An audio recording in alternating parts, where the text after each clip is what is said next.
Bees are having a fantastic one because today's a beautiful day. Today's a wonderful day. This is Hasanabi streaming theme song from my favorite socialist himbo official video by Theresa Sweetheart. Criminally underrated introduction song. Woo! It is Saturday. Happy Saturday to all, ladies and gentlemen. It's Saturday, September 27th, 2025. 11:13 a.m. and I'm actually right on time. Maybe some might say perhaps a little late, but it doesn't matter. It's 70 degrees and cloudy here in California, Los Angeles. And this is the part of the broadcast where I will be telling you about my personal news. As always, you already know. This is where I tell you about what has taken place in between the time period where I press the stop streaming button and press the start streaming button. For all my parasocialists out there, that's exactly what I'm going to do, so help me God. Okay, for all the parasocialists who are like, Hassan, what do you do when you're not live? What do you do? I need to learn more about that. I need to learn more about your life behind closed doors. And the reality is there's not much going on. I think I put myself out there pretty much all day, every day. You already know. But yeah, yesterday we had a very special guest for a very special episode of not only the broadcast, but also a very special episode of the Fear and podcast. And politics on the podcast, Fear and is going woke. Yeah, you already know. That's right.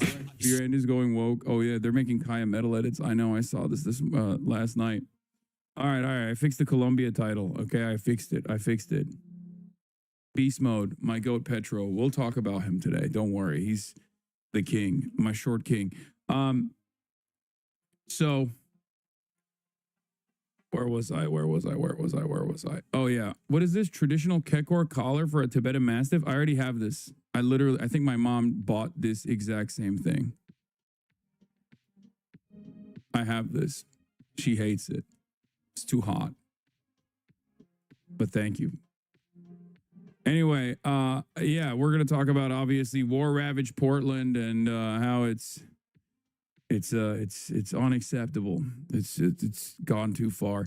But like I said, personal news-wise, did the podcast, another banger episode, and I think you guys are going to really like it. And then after that, what did I do? Not really much. I just went to sleep. That's what I did. I went to sleep because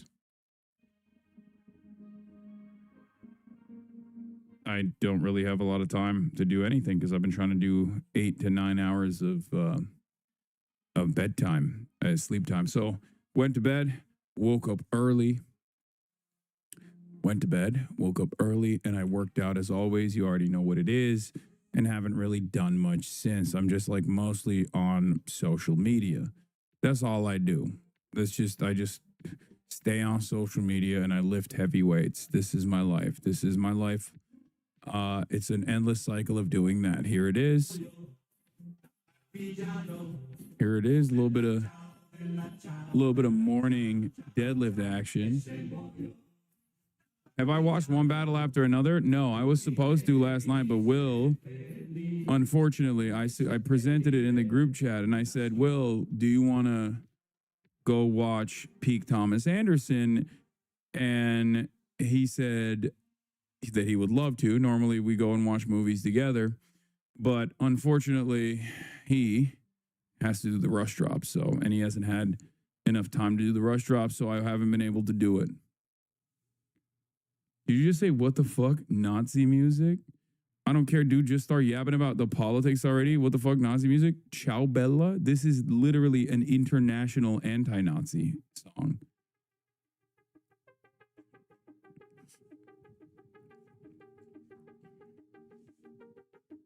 It's a song that is the exact opposite of it's an anti-Nazi song. It's an anti-fascist international anthem.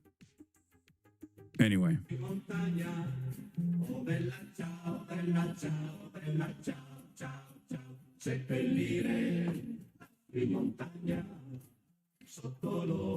Look at Kaya, by the way. It's insane. I'm putting up like 400 pounds right there. Okay. That's not a little bit of weight. That's a lot of weight. And the importance there is I'm doing it without wrist wraps and I'm doing that without a belt. Right? Because I don't want to be, I don't want to rely too much on it. Right? I only want to do it on my top set, but I didn't go higher than this. Right? And Kaya doesn't even care. Like, that's a decent amount of weight being put up and down. And I can't believe it. She just walks right in front of me.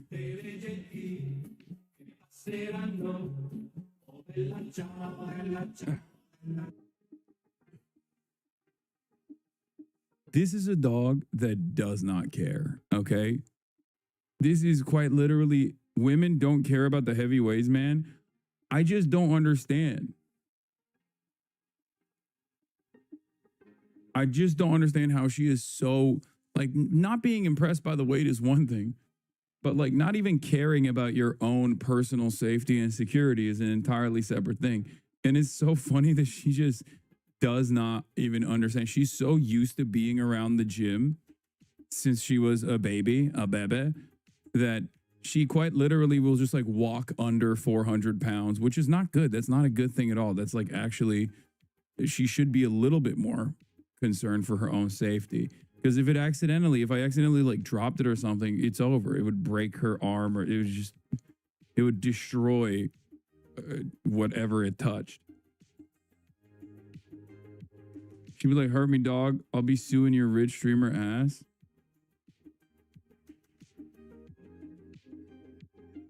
Naughty dog will probably open the fridge again. I work with 16 Great Pyrenees and none of them cared about the sound of 5 industrial fans running.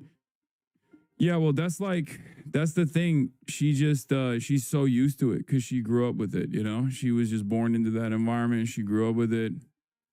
So that's where we're at. Anyway. But, yeah, speaking of Kaya, I saw this last night. There are heavy metal music edits for Kaya now, which I appreciate. I sit. My desolate room. No lights. No music. Just ever. Killed everyone. Come away forever. But I'm feeling better. How do I feel? What do I say? Fuck you and out of the way. I would love your review of one battle after another. I think it might be a generational movie. Is Peak Thomas Anderson. It's going to be goated. It's like, it has fantastic actors in it, even ones that are just like horrible people in their real world affairs. They're just great actors. I can't deny it. You know, Leonardo DiCaprio is a perfect example of that. So it's going to be peak. It's going to be peak. It's revolutionary politics. It's here and now. I know it's going to be good. I have my excitement tuned up to the highest degree. I thought it was mid. Okay, well, I don't believe you. So, have you seen Peacemaker? Yeah, I've been watching Peacemaker. I watched a couple episodes of it. It's pretty good. So we'll see. Even the French are getting into it. What do you mean? Even the French are getting into it? Oh, the One Piece like is political memes. You're just mad you're over 25 and can't date him. That's funny about Kaya shown on screen. Oh my God. No way both of us are getting sucked into the heavens because we are definitely too fat to be on that ride. Yeah? Oh God. Oh God.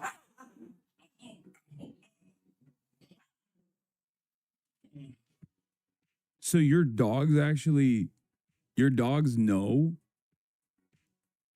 Kaya has hate watchers? Ain't no fucking way. Yeah, what the hell? Bro, the only show that Kaya actually locks in and watches, and I mean it, like seriously watches and pays attention to on the TV is that movie that won an Oscar, I think, like where there's no dialogue whatsoever. It was a Flow or something. Like the one with the cat. She literally loves that movie. I don't know why. But she just locks in the entire time, through and through. Okay. Wall to wall coverage. She's in there. She's watching. She like gets animated when like certain animals show up.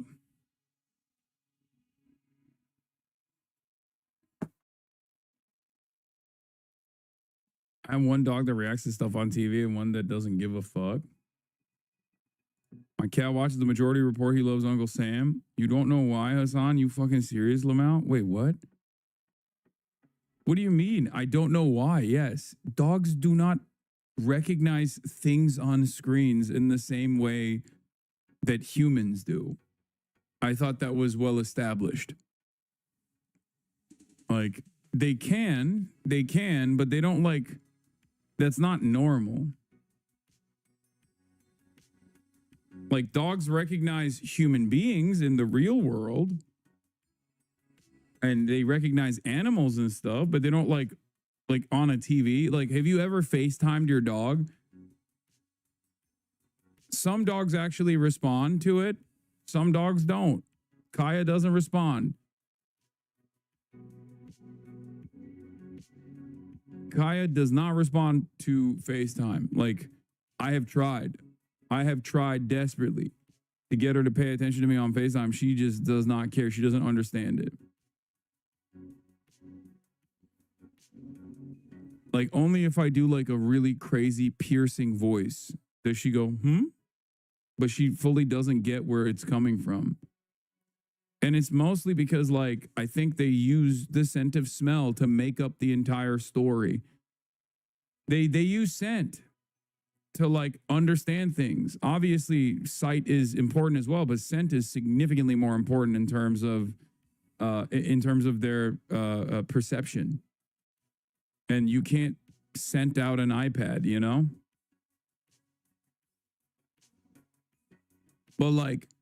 But habits are important too, because obviously she is so used to just like being on camera that when there is a camera, she will immediately come up in front of me and sit and look at the camera. That is legit.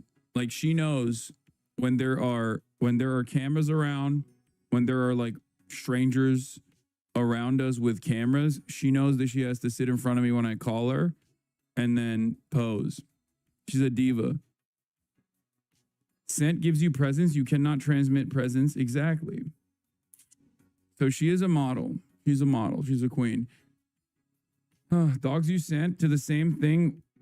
To the same extent we use our eyes as their main sensory input. Exactly. Thank you. That's what I've been saying. And people are acting like I'm out of my mind. Are you excited for the France trip collabs? I'm a little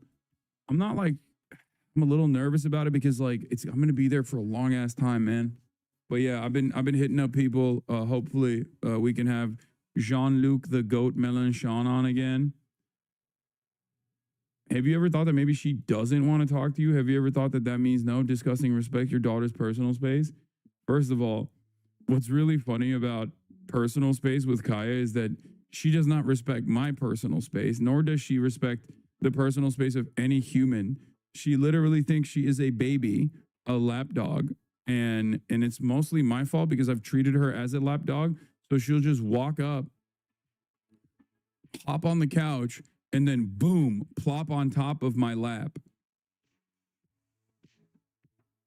She will literally plop on my lap, all 120 pounds of her. And it's like, sometimes it has the capability to knock the wind out of me.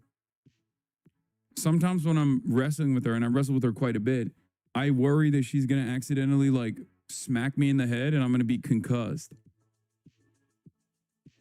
Anyway, all of that stuff is just a part of my day-to-day experiences, but that's enough. Let's blast off. Let's get into it. Okay.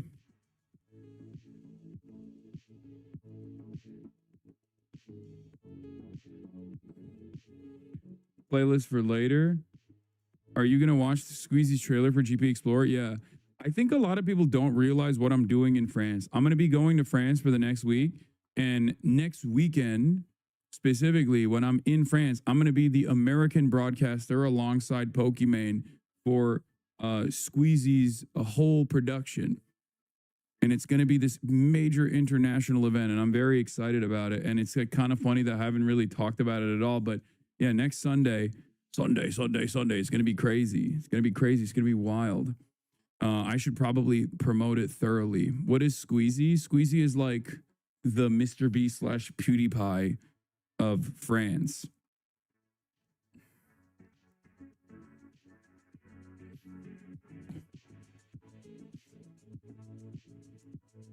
Really enjoyed your CA interview. I'm a longtime reader, so it was cool to see the worlds collide. Yeah.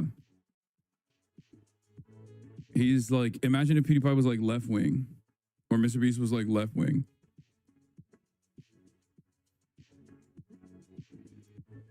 Laura Loomer still got motion. She got Trump to post something. Oh, Jesus Christ. I know she does. All right.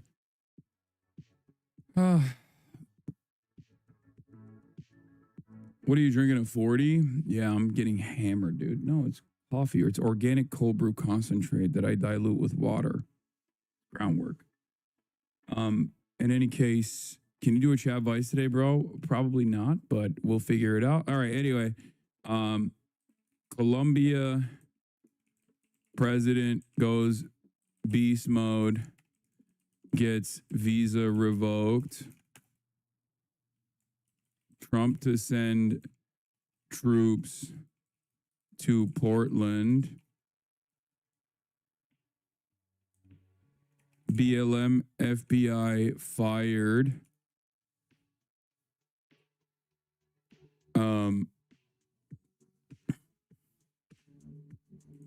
Netanyahu admits they own TikTok now.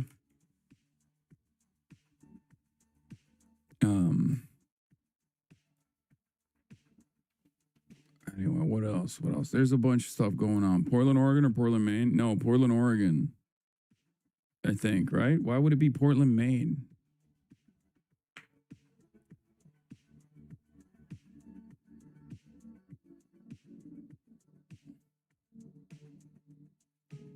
Since when is not yet. Maybe if Graham Plattner pops off too hard, he might be sending the troops there too. He's like, you're a socialist.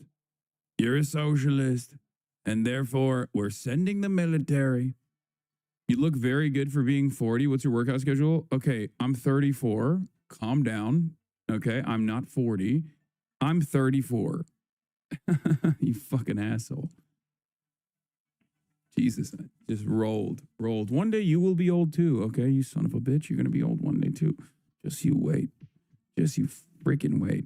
Video statement by Pam Bondi. If you touch an ICE agent, you're going to jail, straight to jail. Of course, classic. AG goes crazy over ICE agents. Saturday fun day. Get in now. Partigiano.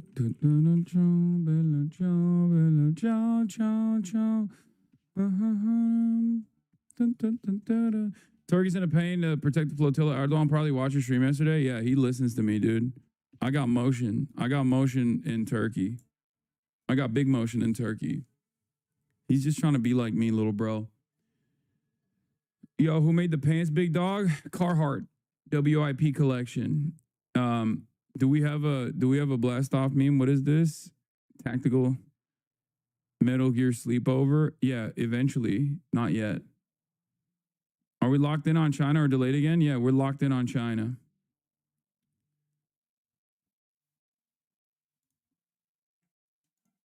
Have you seen this beautiful picture? Yes. The Lula kissing Petro? Yes, I have. It made me happy. They're not like the most, they're not as aggro as I wish they were. Like they exhibit a tenth of the Chavez smoke, I would say, but like, I'll take it. Actually, with Petro, I would go so far as to say he goes even beyond. He goes beyond Lula for sure. I think Lula's been a bit too moderate. I will say it. Lulag aside, I feel like he is 30 minutes only, 9K. They're shadowing you, dog. I think there's an issue. There's a discrepancy with like the way people see viewership, because that's not. There's like 23,000 people in here. There's not. It's not. I think there's like a lag in the view count. That's why some people come in here and they go, "Oh, dude."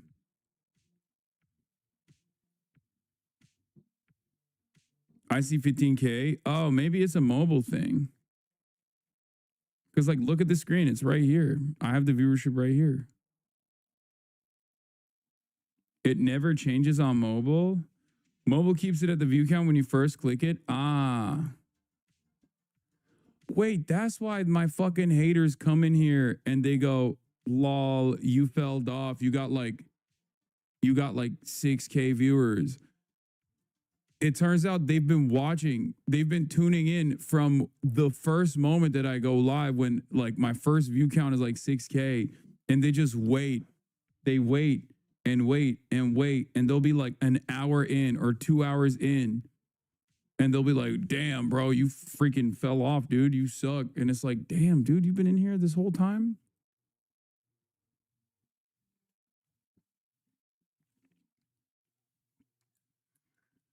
Literally, no. Mine changes on Google Pixel. I think for some people, it's just like, it just gets stuck, maybe. I don't really know. I don't really care. It doesn't really matter. Who gives a shit? Just watch the goddamn stream, man.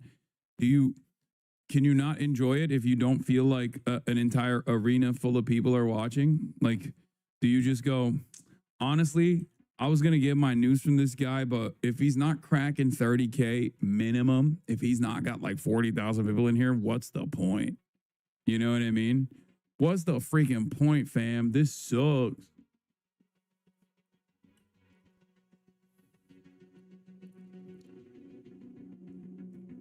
MAGA R rating, one battle after another, 1 star because it's radical leftist movie for them, lol. I mean, yeah. It's okay. I think you have to remember that they do not matter, especially when it comes to art. I really, really, really hope that people can regain their independence somehow. I really hope that people can like regain their humanity and their independence in their consumption of art. Because one of the worst aspects of like internet and the democratization of media has been that like everyone is more susceptible to someone else telling them how to feel about like consuming works of art. And it's like, you shouldn't let that. I know it's funny for me to say it because like a lot of you probably ask my takes on shit for that reason too. But like, there are plenty of instances where I can't even convince you, like with comedy.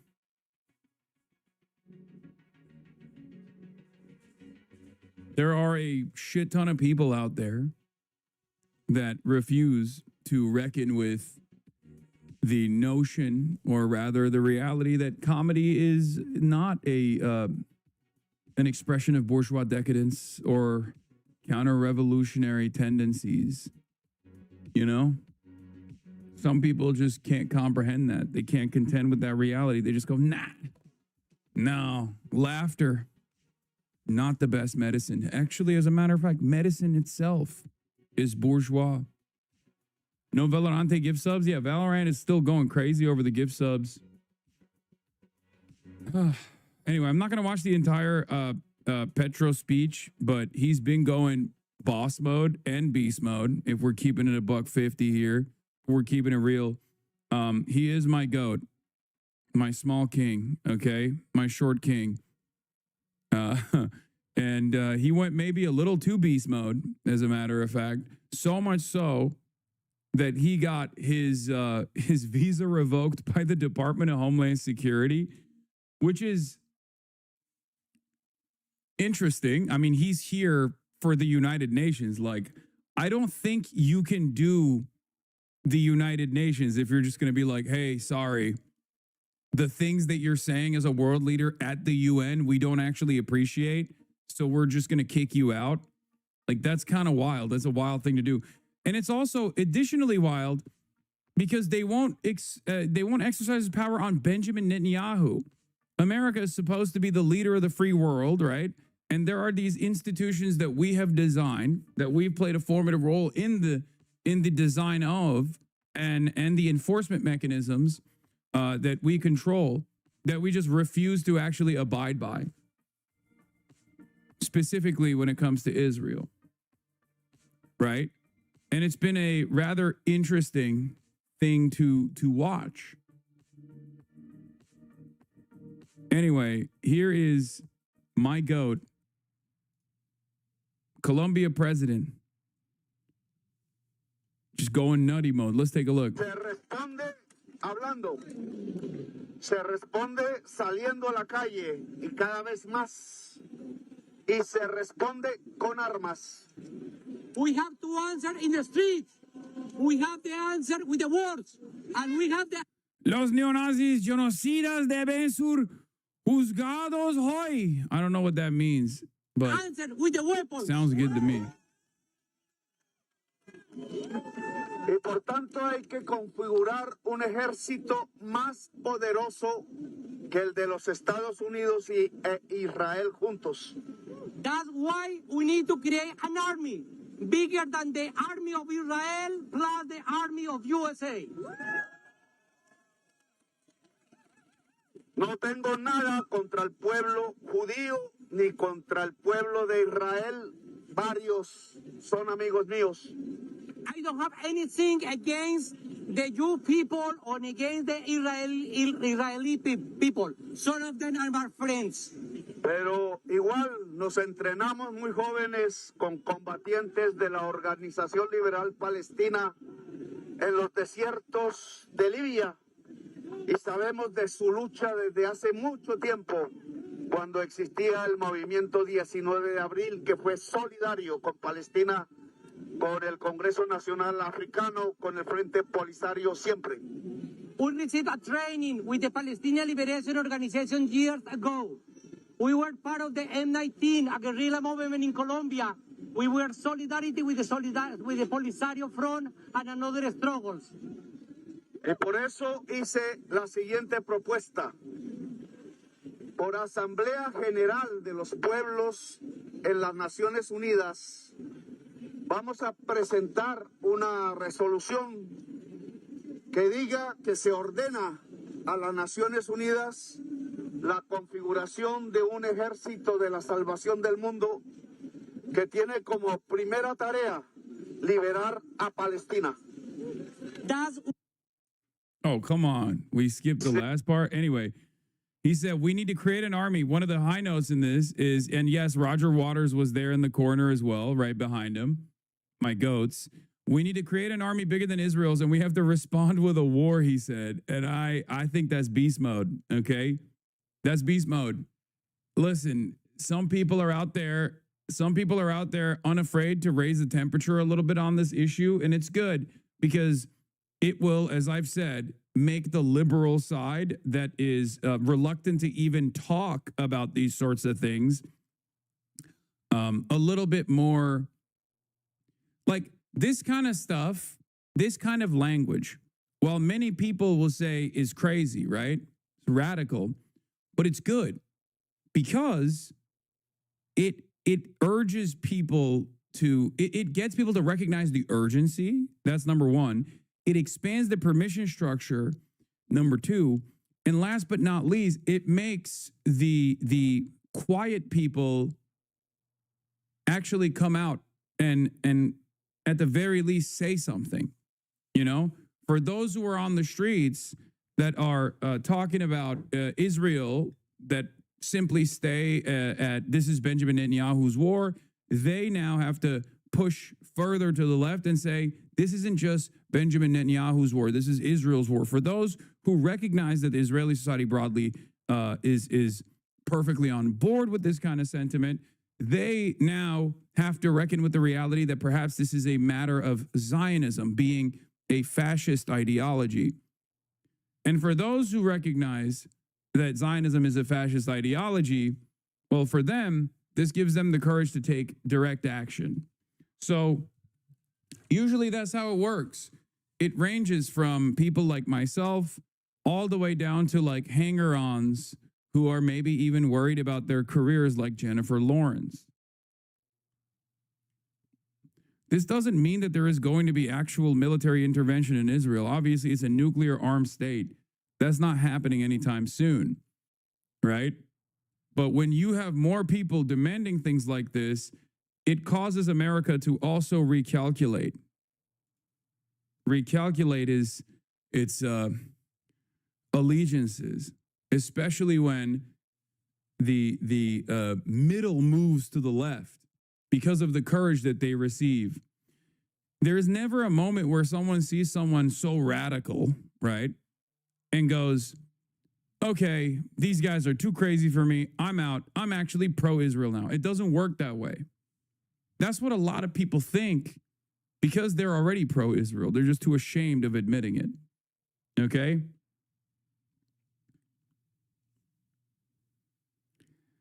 Anyway, this was funny though. Earlier today, Colombian President Petro Gustavo stood on a New York City street and urged U.S. soldiers to disobey orders and incite violence. We will revoke Petro's visa due to his reckless and incendiary actions. Whoa, buddy, Seamus says, you're not allowed to go to other countries and incite their people to action. Only American diplomats can do that. And not only that, but also, I don't even think this is a one-to-one comparison with what Petro was doing. Petro wasn't inciting action in the way that like an American diplomat that's actually a CIA agent tries to invoke like a color revolution or whatever. He just straight up was acting as the head of state, recognizing right from wrong, and also telling American soldiers that they don't have a duty to obey orders if those orders are unlawful. That is the truth. That is a part of the American rule book, by the way. For those of you who do not know, and I'm sure there's plenty of military members in here, active duty and former veterans as well, you literally don't have to follow rules that are illegal, okay? They will court-martial you. You will lose your job. You might even be thrown in prison for an extended period of time.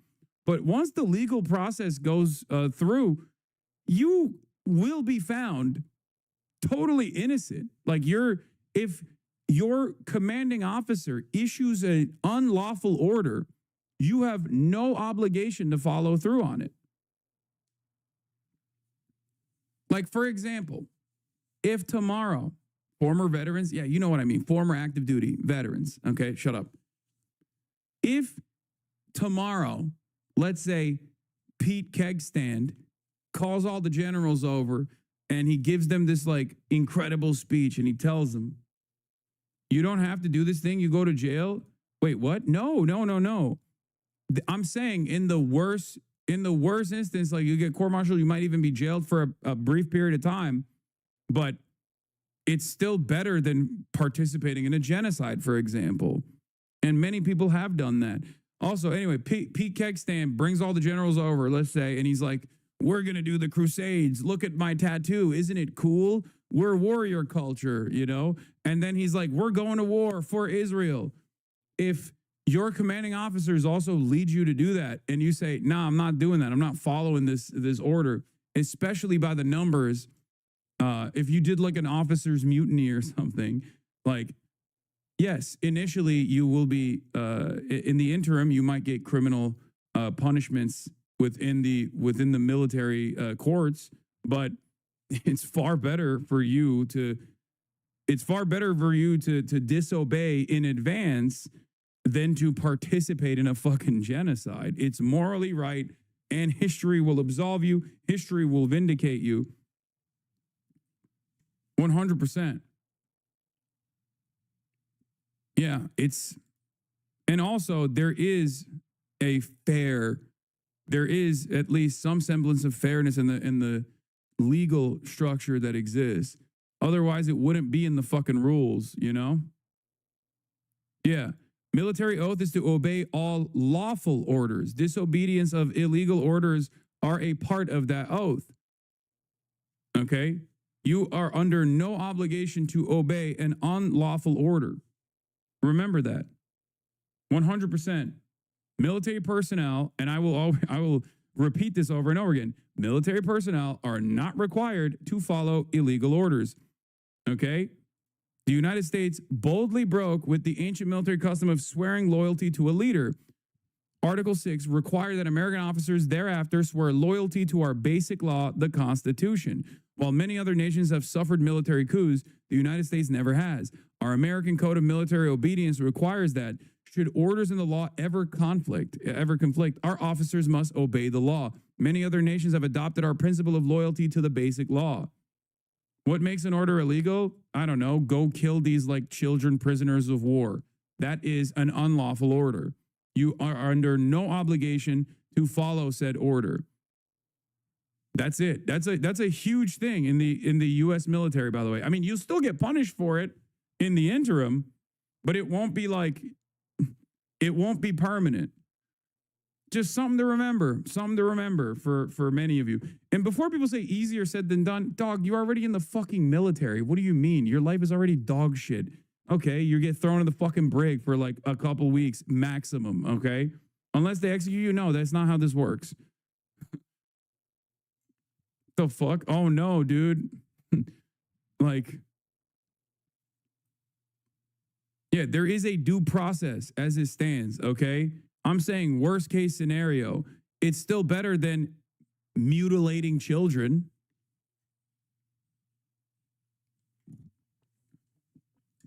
The point is, when you're in the military, you already exhibit a level of courage, right? You signed on to do battle. You signed on and you signed up to potentially get shot at, okay? So you already have like a pre-existing level of courage built in to the structure of the military that you have to basically abide by, in which case it should be a much easier decision to just be like, at worst, I fucking go to prison for a little bit.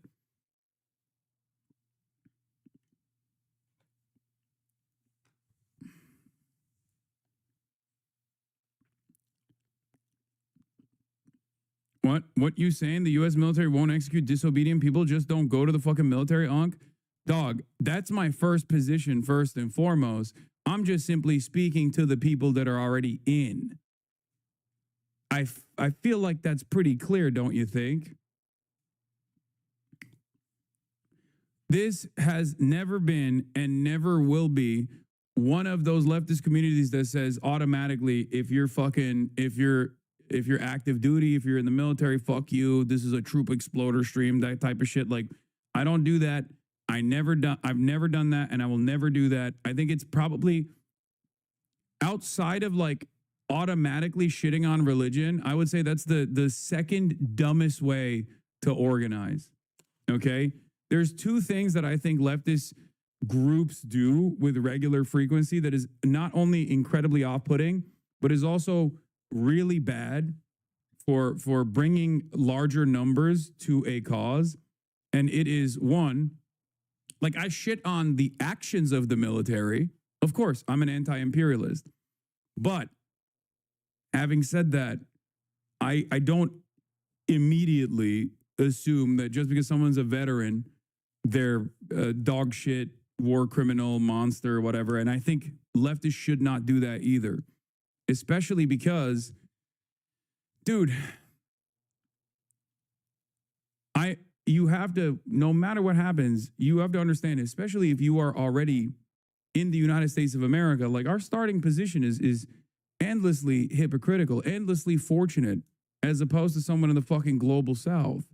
And therefore, especially when you got a dude who's like from a poor family or whatever, because I've met so many fucking veterans who have radical politics now, radical leftist politics, who are anti-war veterans, who have seen it in action, who have participated in these acts of violence, who are destroyed by it, and then realize that this was all for naught, and spend every waking moment fighting against that to ensure others don't fall into the same trap.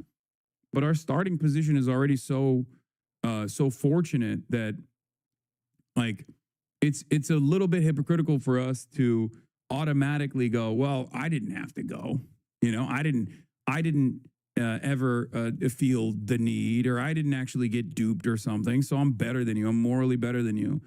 As long as someone's current opinions are in the correct direction, as long as someone is leading with empathy first politics, and they are trying to offer some kind of restitution for what they've done in the past, then it's, you know, I don't have a problem with that. Vincente, thank you for the 5 get the subs. Especially because you are quite literally fucking, you don't, listen, you're literally dropping a massive, massive opportunity when you do that, okay?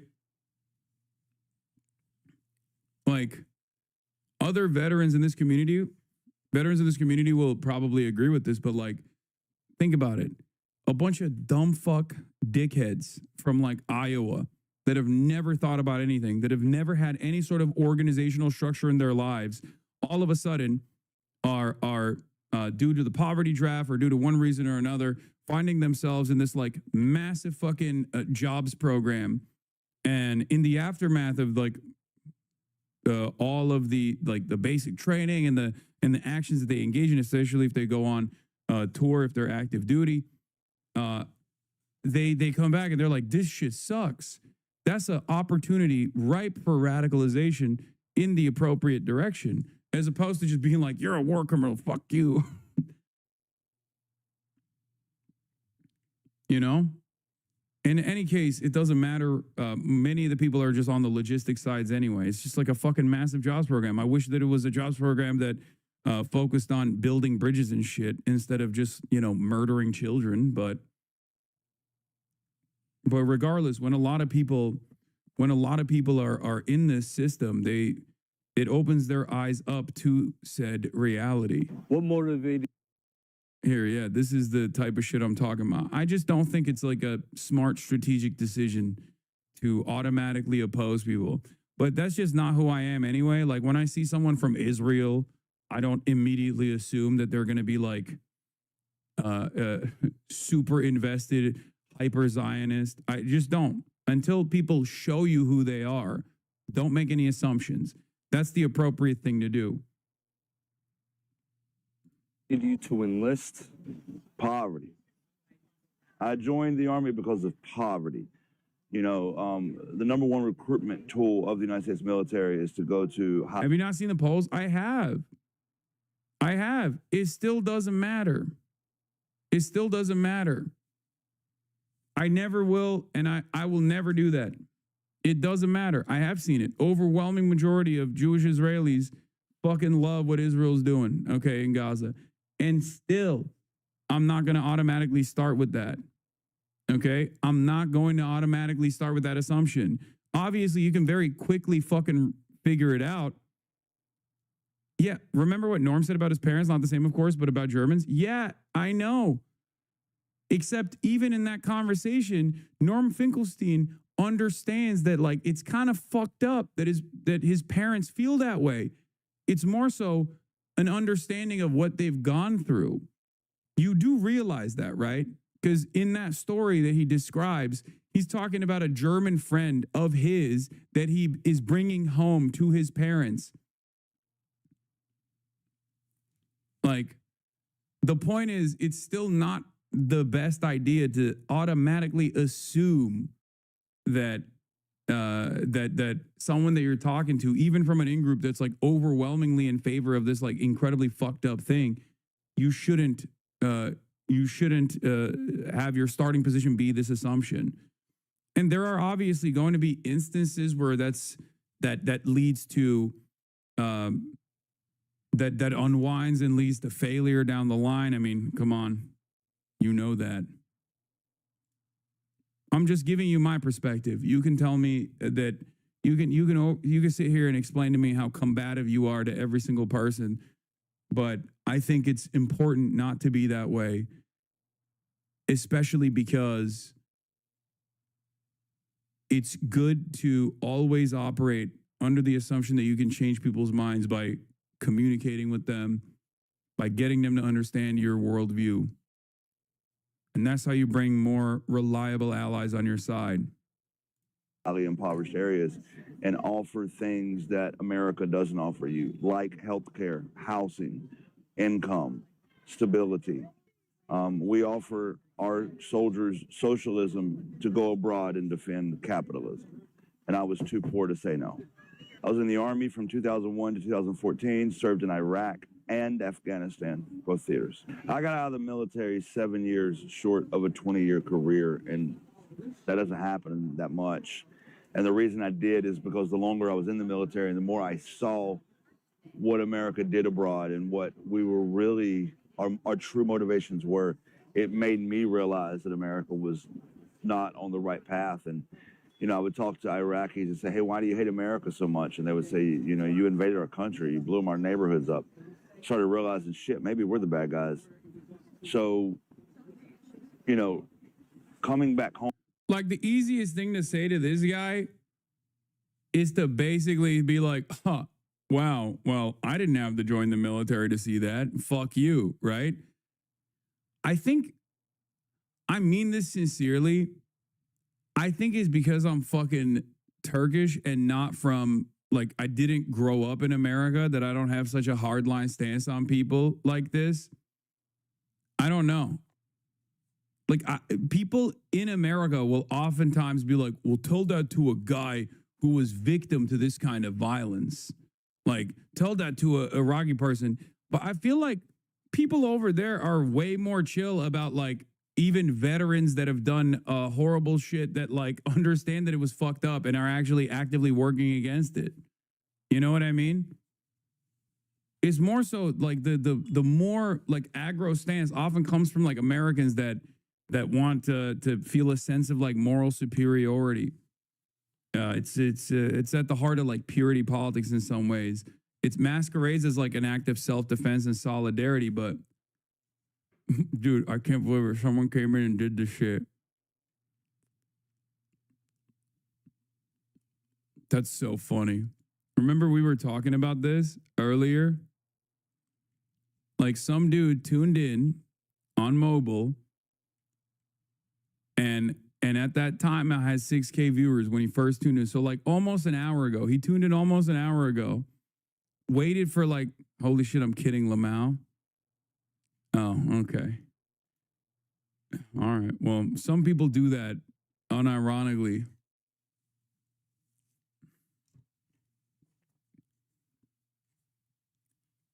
The thing is, if you're American and haven't joined the military, you're still profiting off the military actions and still complicit. I mean, that's irrelevant.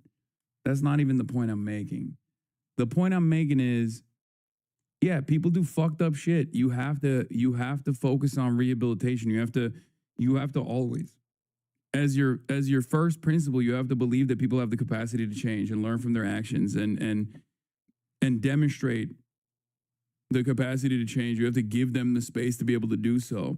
And it certainly requires a level of acceptance that I think a lot of Americans just don't have. They're so draconian. Cancel culture is a part of it. Purity politics is a part of it. And it also even extends all the way to our criminal justice system. Like, as someone who believes in criminal justice reform, I'm firmly committed to this cause that people, no matter how heinous their crimes may be, especially if they're a product of the system that they were born into, that they have the capacity to change. That's it. Getting off the Kool-Aid and realizing what my country really is, which is a place where white supremacy has never been held accountable. White supremacy is the root of this whole thing, and it's never been held accountable. There's never been a time where we corrected the wrongs of white supremacy. And so we're taught from a young age to put our hand over our heart and declare our allegiance to a flag, but that flag never declares its allegiance back. In a relationship where love is only sent one way, that's toxic. If my own child was in a relationship and they loved their significant other, but their significant other ignored them, wouldn't provide them housing, wouldn't take them to the hospital when they were sick, wouldn't feed them when they were hungry, wouldn't let them in when they were cold, then I would tell my child to get the hell out of this toxic relationship. But yet here in America, we're told to stay in that relationship because that's patriotism. Patriotism is demanding better of your country. And where we're at now is where America was always heading because we chose not to hold white supremacy to account, and because we chose not to provide the most basic needs of a society. Iraqi Wizard says, I've spoken to soldiers when I was young. Most literally said they regret their choice or how they felt bad that America is invading. I always found it odd how honest some of them were. Yeah, dude. I mean, obviously, you're still the primary victim in that situation because that motherfucker's there and he's got a gun. You know what I mean? And he can kill you and get away with it. So obviously, it's ridiculous, but yeah. Check logs. Good story about meeting an Israeli. I was out flying from Palestine. An Israeli showed up and told me he was Israeli, and I immediately thought I'd get abused by him. And we proceeded to have a convo about how fucked up the IDF does, and he regrets what he did. I tried to get him into activism. He wasn't really up for it, but I'm glad that I gave him a chance. Yeah, this isn't Jewish exceptionalism before people fucking freak out, okay? This is understanding. This is understanding that every little bit helps. Always remember that, okay? It's quite difficult to go up against these incredibly cruel systems that have been designed to normalize this kind of violence, okay? There's no recognition from politicians. There's no real democratic process. If you understand that, then you understand that in order for change to happen, you need every person you can get on board. You just got to chip away at it every single day. That's why I don't immediately cast people aside. Obviously, that doesn't mean I'm going to be a sucker, right? Like, this charitability doesn't extend to people who are malicious actors. It doesn't. But I do have to, I wait a little bit to read the room, to see how someone behaves. This is, Hassan, you sound so scared of your chat. This is one of my favorite idiotic terms that I hear in the chat. It's like, I yell at my chat all the fucking time, dumbass. Shut the fuck up. There has never been a moment where it's not my way or the highway. Like, people come in here and they go, oh, you're fucking worried about how your community is going to react if you say something or do something. It's like, no, I'm not. That's why there's unlimited clip compilations of me fucking yelling at people who are woke of the day, for example. Doing it right now, as a matter of fact. And so when this is over, we can't go back to the status quo. Anyway, just we took a sidestep there, but just a reminder, if you're active duty, you have no obligation to follow an unlawful order. It is literally something that you do not have to do. Anyway, Sam Husseini, my goat, he is a journalist. He says, Petro's speech is getting far too little attention, including in the left media. It was deeply humanistic. Here's one component from the speech. Let's take a look. No hay raza superior, señores. No hay pueblo elegido. He says, there's no superior race. There is no chosen people of God. It is neither the United States nor Israel. The chosen people of God is all of humanity. That's what he said.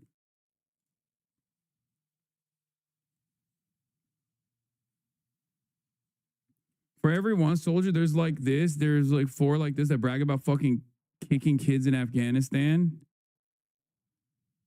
The first time Fred kicked a kid in Afghanistan, he pointed an imaginary AK at me. No chocolate for him. Wait, what? Yeah, bro, there's fucking psychos. Remember, dude, chatter. Remember, this is the American military we're speaking of, okay? Which means it's going to be very diverse, and it is going to have a multitude of different opinions, okay, within each person who's serving. And there's gonna be some fucking freaks, dude. Of course. I never said that there aren't motherfucking freaks. Yeah, there's degrees to this shit. That's why I don't have a issue shitting on veterans, okay? This is something I talk about all the time. On the one hand, like I said, I don't automatically assume that just because someone's a veteran that they're like a fucking war criminal, monstrous piece of shit and their worldview is awful or whatever. But I also don't do the opposite either. Because on the opposite end of the spectrum, you got those who just do that like aesthetic posturing where it's like, thank you for your service, sir. Thank you for defending my free speech. Like, I don't do any of that shit either.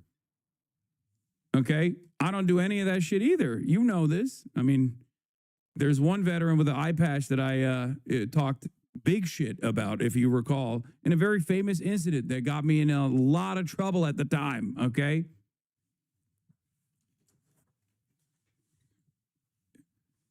Calm down. You just got to treat people like people, okay? That's my point. My point is, no, not Big Boss, not my goat, not Iroquois Pliskin, Big Boss, Snake. I'm talking about the loser with the eye patch. I would never talk shit on Big Boss. Okay?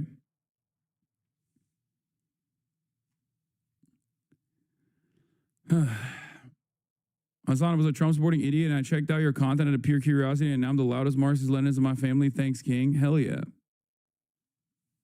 Did you see Theo Von say Free Palestine? Theo Von's been saying Free Palestine, bro. Iroquois Pliskin is his son? Yes. Solid Snake.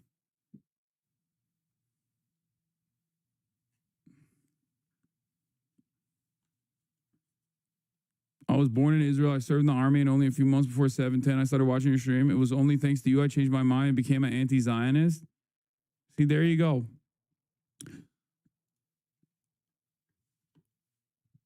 Anyway, where the fuck were we?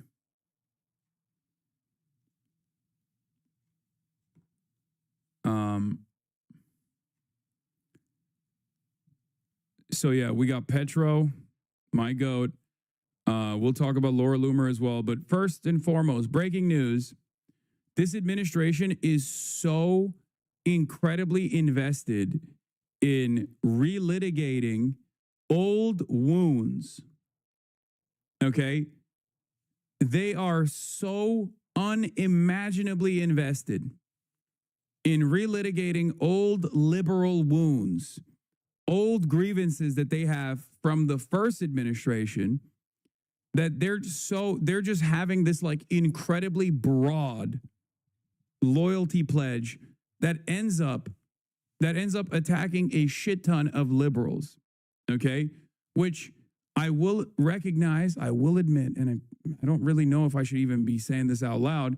This is good because they're not making a distinction between like radical elements or anything like that. They're just straight up saying, if you've demonstrated basic empathy, you're our op, you're our enemy. If you say, you know, racism is wrong, you're our fucking op, you're our fucking enemy. And this causes them to go after less vulnerable targets, if that makes sense. This is so stupid. Like we're in an unprecedented crisis of credibility for the FBI. You got Kash Patel running the show. It's a clown show. Okay? And now, not only has the government, under the direct orders of Donald Trump, indicted former FBI Director Jim Comey for literally nothing. Okay? It's very silly. Previous prosecutor said, I can't find anything that's prosecutable. What do you want me to do? Donald Trump fired him, put in a different person in his place, and then she dropped a case on Jim Comey like 4 days after she took over the role, right? Now, on top of that, the FBI is firing agents that were photographed kneeling during the 2020 racial justice protests. This is quite literally just an exercise of futility. It's an exercise of pettiness, okay?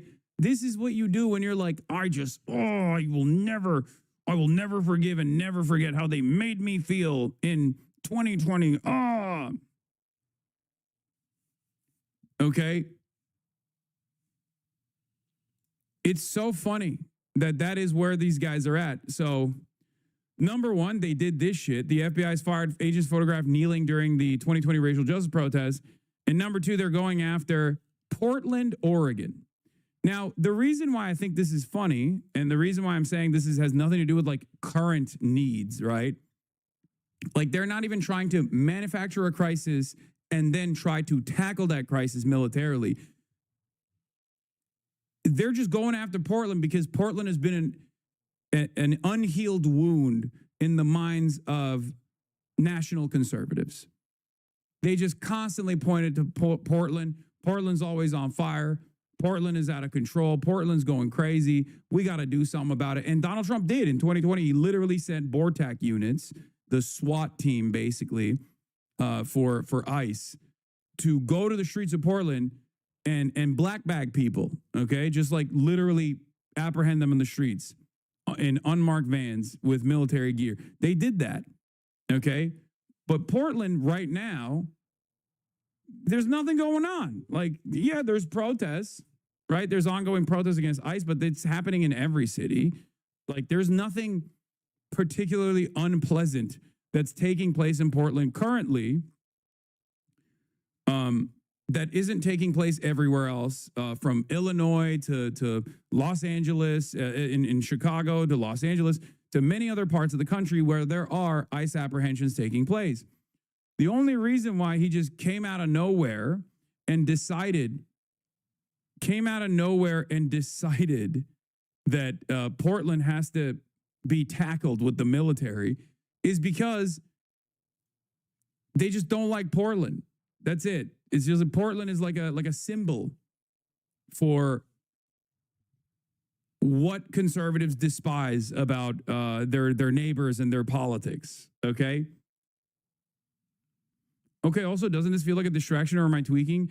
No, these are not distractions. If it's an actual initiative by the federal government to like exercise military power over certain areas that they just don't like because of the politics demonstrated by said areas, then it's not a distraction. That is the main course, okay? That is the actual event. This is the actual event, okay?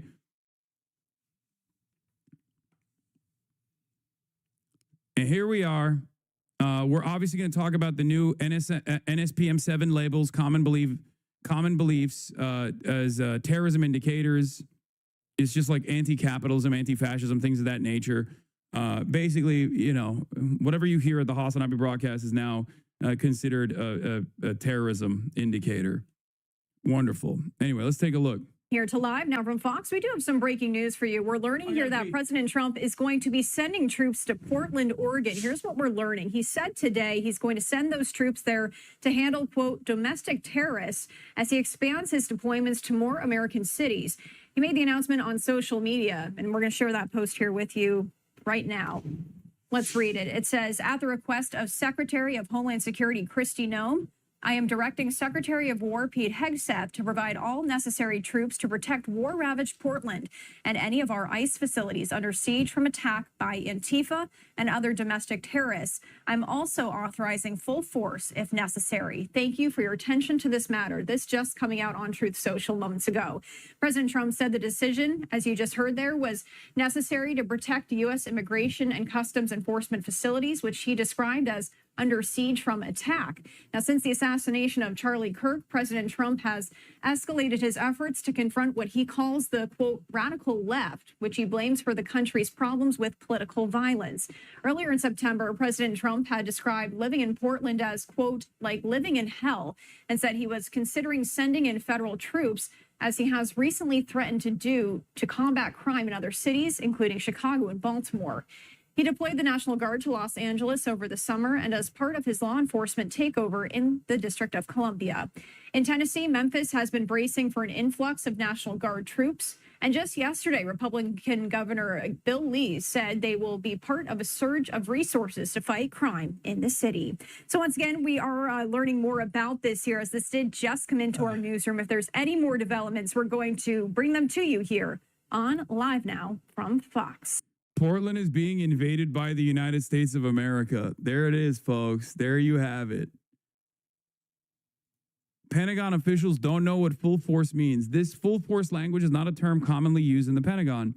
No clarity on whether this means active duty troops or National Guard involved. No clarity on whether Trump intends to invoke the Insurrection Act despite the lack of any kind of major rebellion. Pentagon officials, according to Dan Lamothe, who does military affairs at Washington Post, Pentagon officials are seeking clarity on what President Trump means with this post about military forces going into Portland. They have no information to provide at the moment.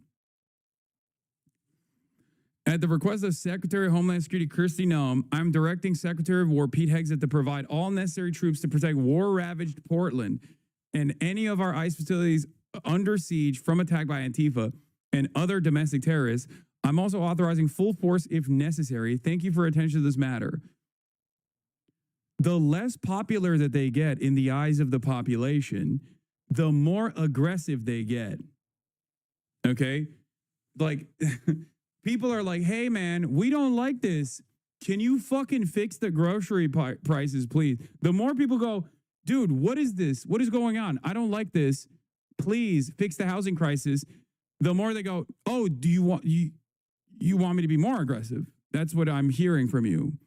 I'm hearing from you that you want me to kill people in Portland with the military.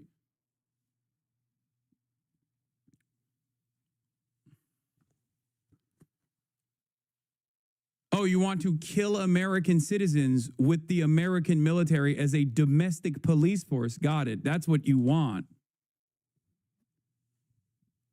It seems like that's the command here. That's what you wanted from me, and that's what you're going to get. Now,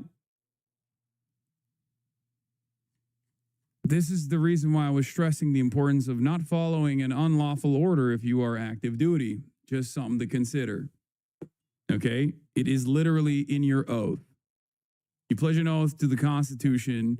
You do not, under any circumstance, have to follow unconstitutional and unlawful orders. Okay?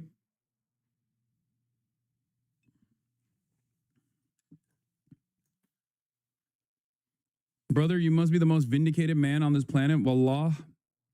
Yeah, but it doesn't feel good because there is no cause to celebrate because I'm always predicting the worst shit happening. So when the worst shit does inevitably happen, there is no moment where you go, well, I told you. There's no I told you so moment. In any case, motherfucker put that jacket on purpose. It's a Ralph Lauren jacket. But yeah, Antifa Brigadier Commander. At your service. Here it is.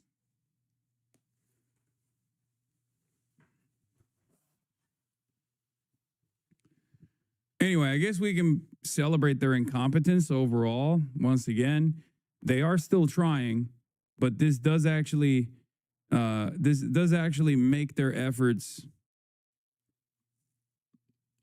This actually does harm their efforts in general, I think. Because, like, I try to imagine what a competent administration would do in this moment. And I think first they would have to do like a psyop. You know what I mean? Maybe even multiple false flag attacks or something to just like present an imminent threat. Because right now there isn't a lot of appetite for this kind of action by the broader public.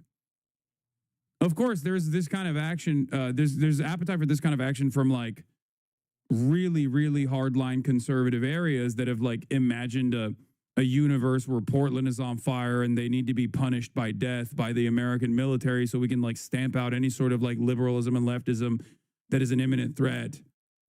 But those numbers are not consequential enough. They're not big enough. And even those people will lose their appetite once they see it in action.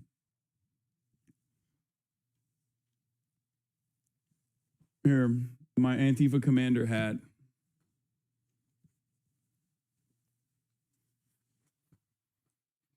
I'm gonna go to prison, dude. I keep this shit up. I'm going to fucking prison, dog. That's what's gonna happen. Need a metal rack like Marshall Zukov to complete the outfit, roll up to the White House asking what you're going to do for some lubrication around here.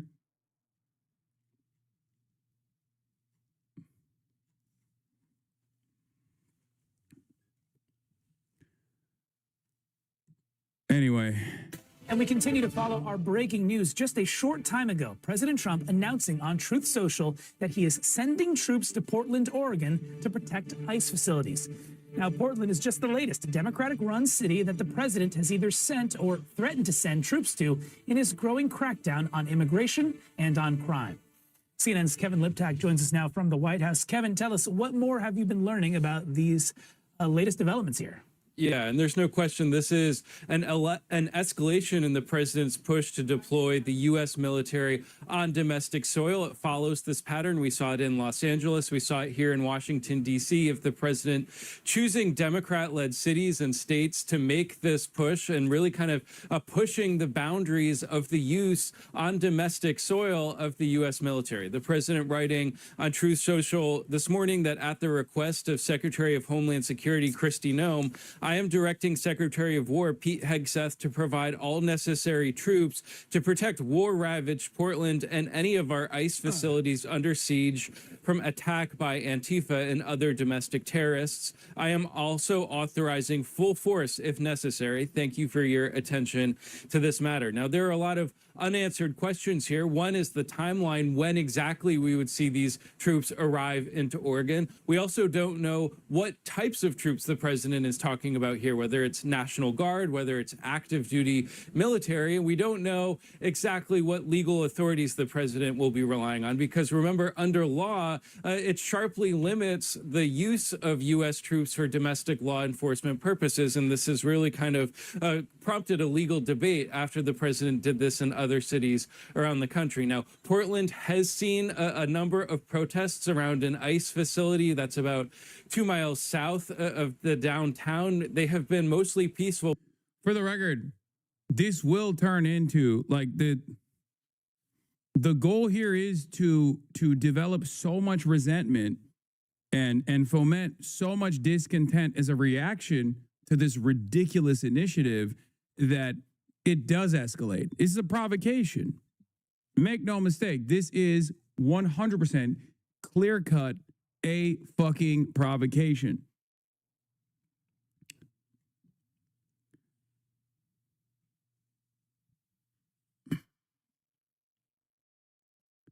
Mr. President, read the Constitution. The function of the U.S. military is to protect us from foreign enemies, not Portland, Oregon.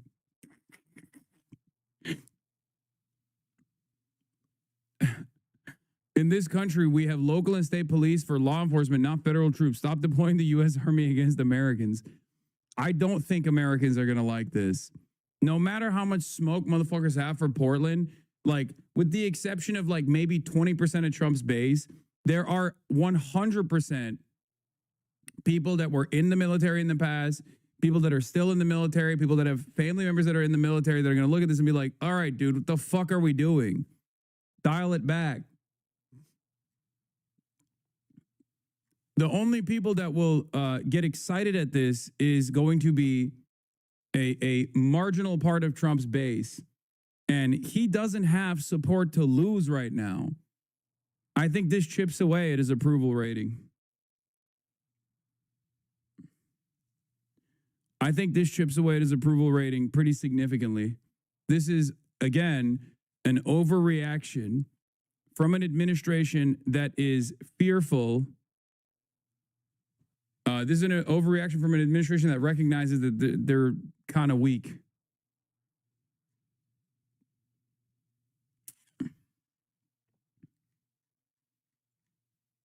Why would they care? What do you mean? This is the type of shit that like Americans still care about. Like Americans care about the military. Like the average Americans, they think like, oh yeah, the military is like protecting us, you know, from foreign enemies. Like that's the goal. Like when they do stuff like this, it kind of betrays. They care about the optics. It betrays the fundamental reason for why the military exists. You know, in their minds, it's like they don't have to think about what the military is doing in Iraq, but like in their minds, there is like there's this idea that like at least they're doing like they're doing it to protect us, right? It's a false notion, regardless, but like they believe it anyway. Foreign and domestic, dumbass. Yeah, except when it's domestic, it's not fucking Portland, Oregon on a regular Tuesday. There's no, that's not what that means. You don't, there, it's literally unconstitutional without an insurrection taking place, which is ironic that Donald Trump is doing it, but I'm not going to get too far into that part too. But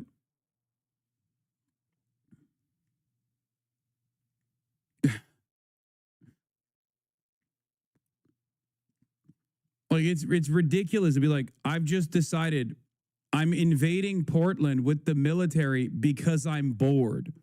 Okay? Do you understand how fucking stupid that is? I mean, it's stupid. It's so stupid that even the dumbest American will look at that and go, this is a little crazy.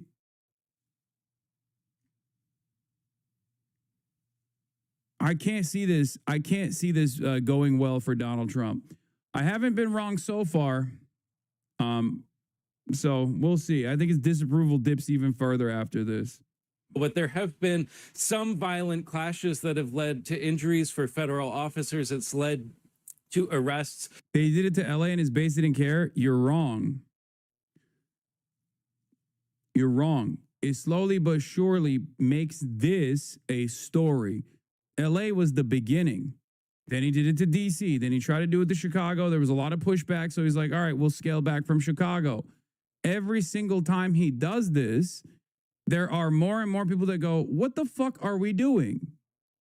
Do you understand? Like every single time he does this, there are more people that go, this is objectively unserious. Liberals look at it and go, okay, there is a severe crisis here. We have to take to the streets. Apolitical people go, what the fuck are we doing? This is so insincere. This is so silly. It's the same reason why they look at like Kash Patel leading the FBI and go, I don't trust this institution anymore. It doesn't seem like there are serious people in charge. That's what the apolitical people are seeing when they look at this. And the more these kinds of images take place all around the country, the more discontent grows. Of some of the protesters. At one point, a guillotine was erected outside the building to Homeland. Trust me, we all love it. Dumbass. As a vet, we love it. Trust me, we all love it. Y'all's approval's rating. Who's y'all, first of all? Are you talking about me? Because I'm not a representative of the Democratic Party. As a matter of fact, I am very angry at the Democratic Party. I'm on the disapproval side on the Democratic Party, and everyone in my community is on the side that disapproves of the Democratic Party, which is why it's down to fucking 30%. I think the faster you socialist fuck. Yeah, I think the faster you snap out of this like left-right dichotomy that you exist under and then realize that like, I care more about policies than anything else. I care more about like the legislative agenda than anything else. I care more about making sure that you get proper health care, for example, than anything else. The faster you will be able to understand what I'm talking about here. I don't really give a shit about any of these things. I don't care about the Democratic Party. I don't defend it unconditionally. Okay. As a matter of fact, I'm very critical of the Democratic Party. But I do like that you're generalizing all vets and like, as a vet, we love it. All the vets in my gun club love it. We're all divorced dads with nothing else going on in our lives. So we think when the government is behaving in this way, no, the faster you stop bitching and leave to the UK to live in a socialism life, you'll be happy. He said the UK, he said, I need to escape this country and go to the UK to experience socialism. Oh, brother, if only you knew.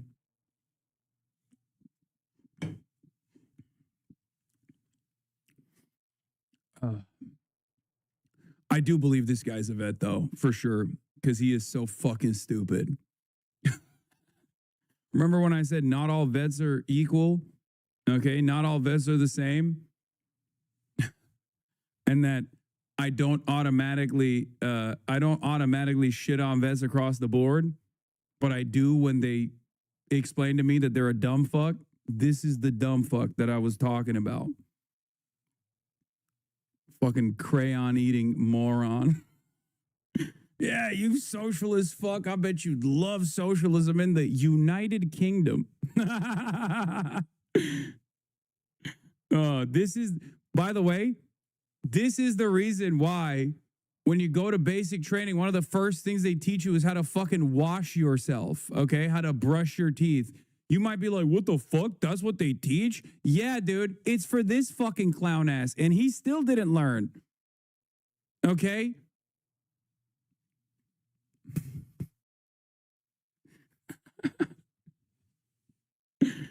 All right. This guy's awesome. You're dope, chatter. Twizzy210. Security department said at the time that that was unhinged behavior. And we've also seen President Trump talk about this city over the last week. He said on Thursday in the Oval Office that we're going to get out there. He said, quote, we're going to do a pretty big number on those people in Portland. He called them professional agitators and anarchists. And you saw in his Truth post, social post today referencing Antifa, the president has taken steps this week to label that group a terrorist organization. Now, leaders in Portland have made pretty clear that they are not welcoming federal intervention. The mayor said this week that, like mayors across the country, I have not asked for and do not need federal intervention. That's the mayor, Keith Wilson. We've also heard from leaders in the city and state just last. He's a Kai Cenat fan who also fucking, he's a Big Dog is a Kai Cenat fan who also happens to be replying to people about how George Floyd was a scumbag. Bro, he's a child. He's not a child. He's a boomer, I think. God, it fucking, the mind of some people fascinate me, dude. That's awesome. Like in between replying to people about how George Floyd was a scumbag, he was a drug addict. He's like, hell yeah, Castanat reached 240,000 subscribers. I love that. That's my goat right there. Oh, fuck yeah.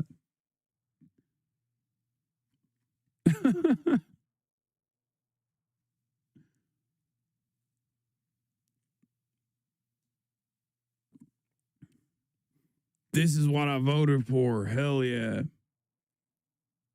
Look, he just keeps reposting Kai Cenat.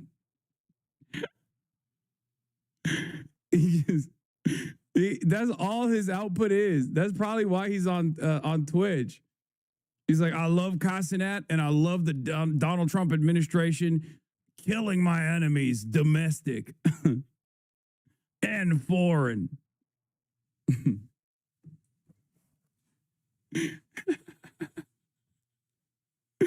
Yo, this guy is awesome. He's posting W or L chat in the Kai Cenat chat to like 12-year-olds while simultaneously talking about how the American military has to start killing these goddamn radical Antifa. Respect. You know that motherfucker failed the ASVAB, okay? Didn't even... His score was 1.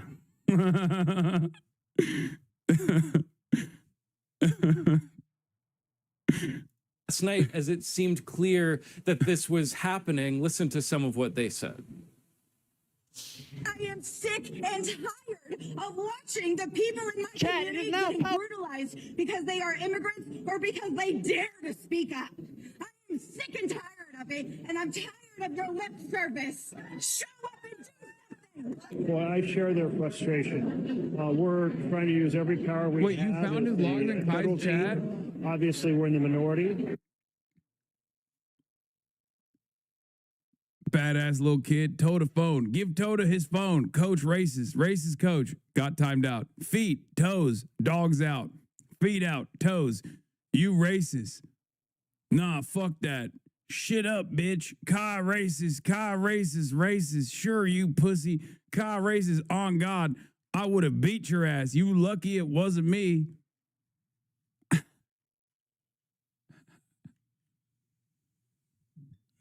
Hey, yo. Wait, is he still in here? I love this guy. Oh my God. This is my new favorite chatter, man. Oh my God.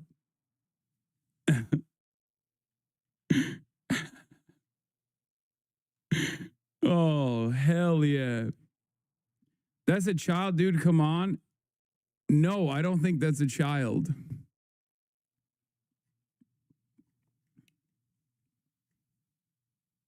I don't think this is a child at all. I think this is a whole ass adult who behaves like a child online, but you think a 12-year-old gives a fuck about George Floyd one way or another? What are you, crazy? No, this is like a 40-year-old, most likely Hispanic, Iraq war veteran, okay? That's like, in my mind, that's the profile.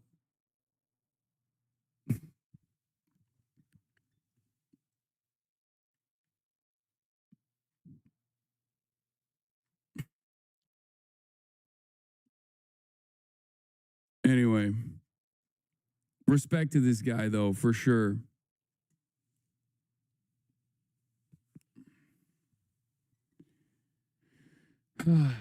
Keep scrolling. I'm invested now. Remember 9/11?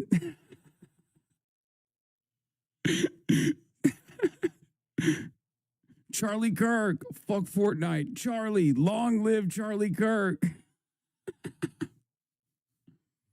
Wait, what? He's English? Okay, maybe he's not Hispanic. I was wrong.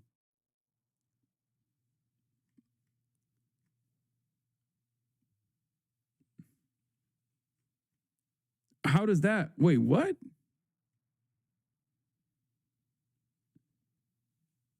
I don't know.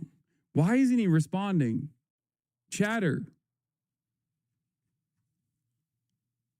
Wait, is he like a British guy LARPing as an American soldier online?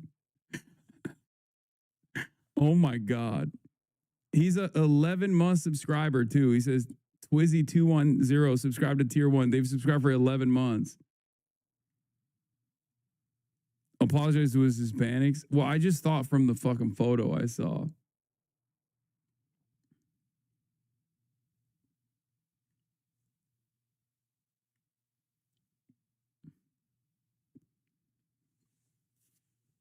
Oh my God, is that like a British? What is this? This is the Hodge twins. Here's his tweet. It's insane.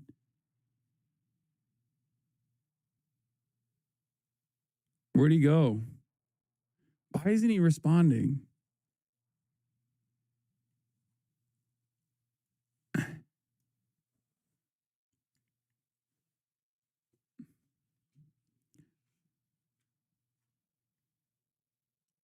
I wish he wasn't so shy. Come back, dude. We love you. Actually, I do. I unironically love you.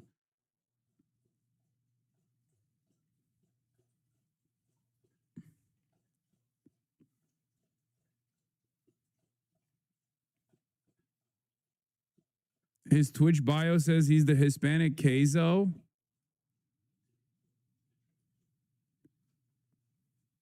Oh my God. Okay, we're back. We're back. We're back. Clocked him. Don't fucking play with me.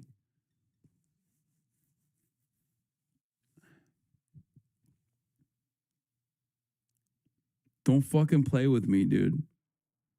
Don't play with me. Don't do it.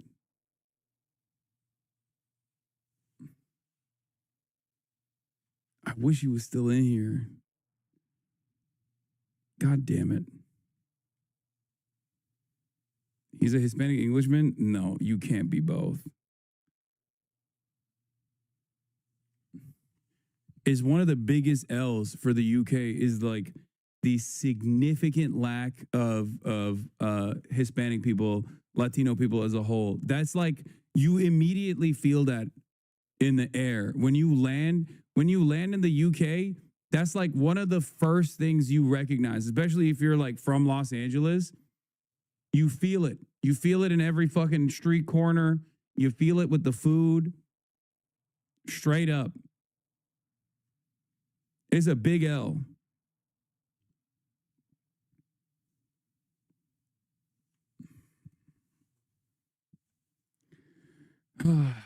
Anyway, let's get back to this. So you also heard Jeff Merkley and other officials there say essentially, don't take the bait, raising the prospect that sending these troops into Portland could be essentially an effort to try and goad them into conflict. And so it will be very interesting to see how this plays out over the coming days, over the coming week, just as we learn more about what specifically this federal intervention might look like, Danny. Yeah, very interesting indeed. Appreciate you breaking that down for us, Kevin. Thank you. We're witnessing a new era of political violence. Assassins have tried to murder President Trump twice and tried to kill Supreme Court Justice Kavanaugh. In Minnesota, legislators and even children attending Mass were gunned down in cold blood in 2 separate incidents. And an assassin targeted and murdered our friend Charlie Kirk. A sniper shot 3 people at a Texas ICE facility, and now more than 200 violent rioters were at a Chicago ICE facility chanting, "Arrest ICE, shoot ICE." At least one had a gun. We've seen this before. We saw it in Portland and with the LA riots. These are not peaceful protests. These are coordinated attacks by radical extremists, and they end now.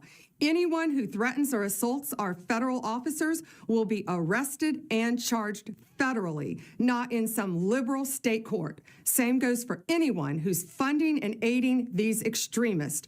You will be dismantled brick by brick. We are taking our country back. Make America safe again.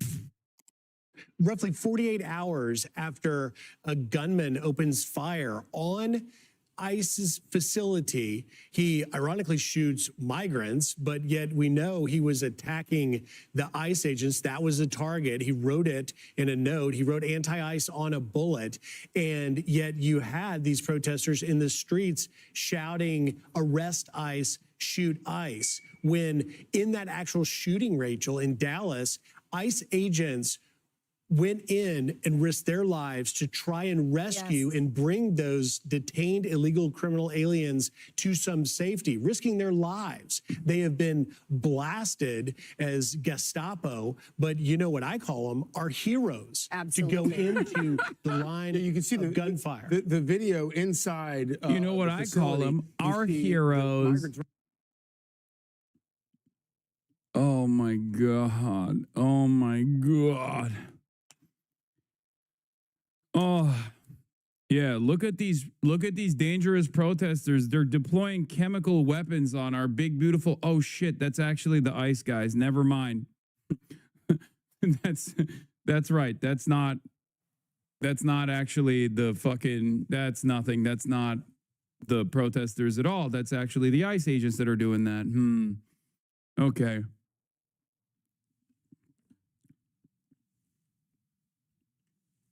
From the vans going in, and then you see all of these ICE agents coming out in the opposite direction, running towards the gunfire. Running towards in order to arrest. And that's why they're heroes. Attorney General Pam Bondi wrote this on X: "The Department of Justice will not stand idly by in the face of such lawlessness. At my direction, I am deploying the DOJ agents to ICE facilities and wherever ICE comes under siege to safeguard federal agents, protect federal property, and immediately arrest any and all individuals engaged in any federal crime." How close do you think we are to a civil war? I think like this is just discontent. That's it. I don't think we're that close. I'm not one of those guys. I've never been one of those guys that's like, it's a civil war, it's a civil war. I think until they just like completely dismantle free speech and due process, you won't actually have like real militancy. I think at most it's going to be mass unrest. And one side is going to have to give. And if there are significant enough numbers,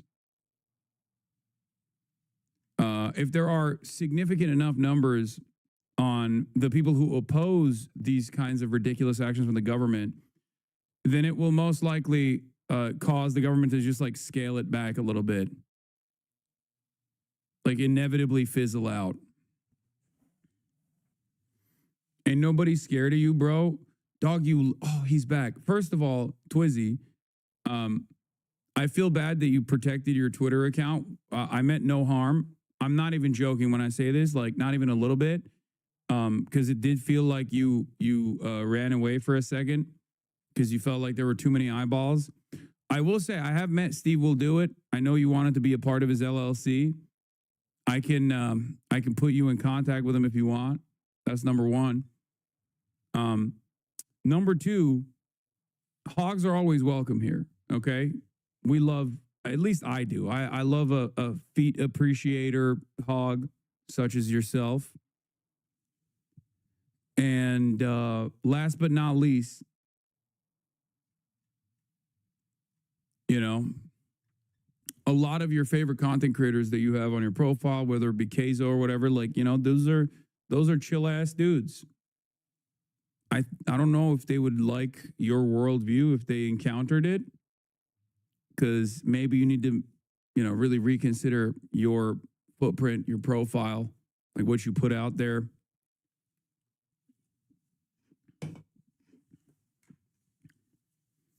But, you know, it is funny for you to have this level of hatred for someone like myself, but then also enjoy the content of so many people that I'm friends with. I don't understand it, but hopefully that'll allow you to reconsider, you know? These are people that I know personally. A lot of these people I've, you know, played sports with, interacted with, mostly positively.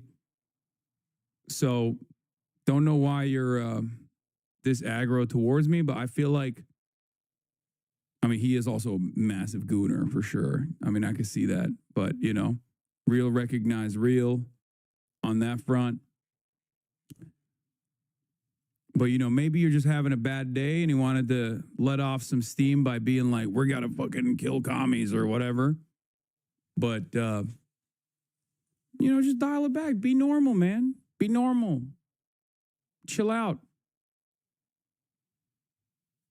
This guy's going to hunt and peck typing. You got to give him a little bit to reply. Wait, what?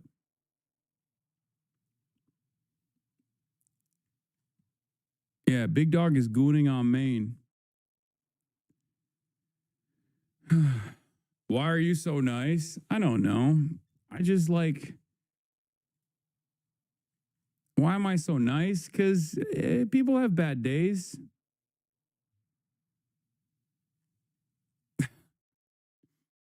No one is unironically that angry all the fucking time.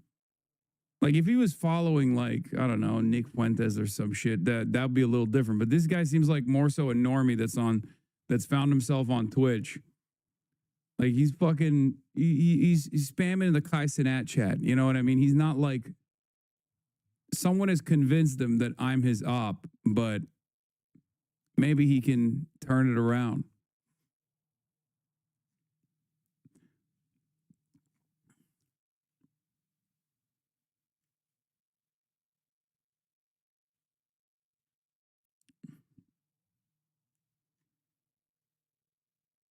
Better be careful these days with these psychos, though. It's fine.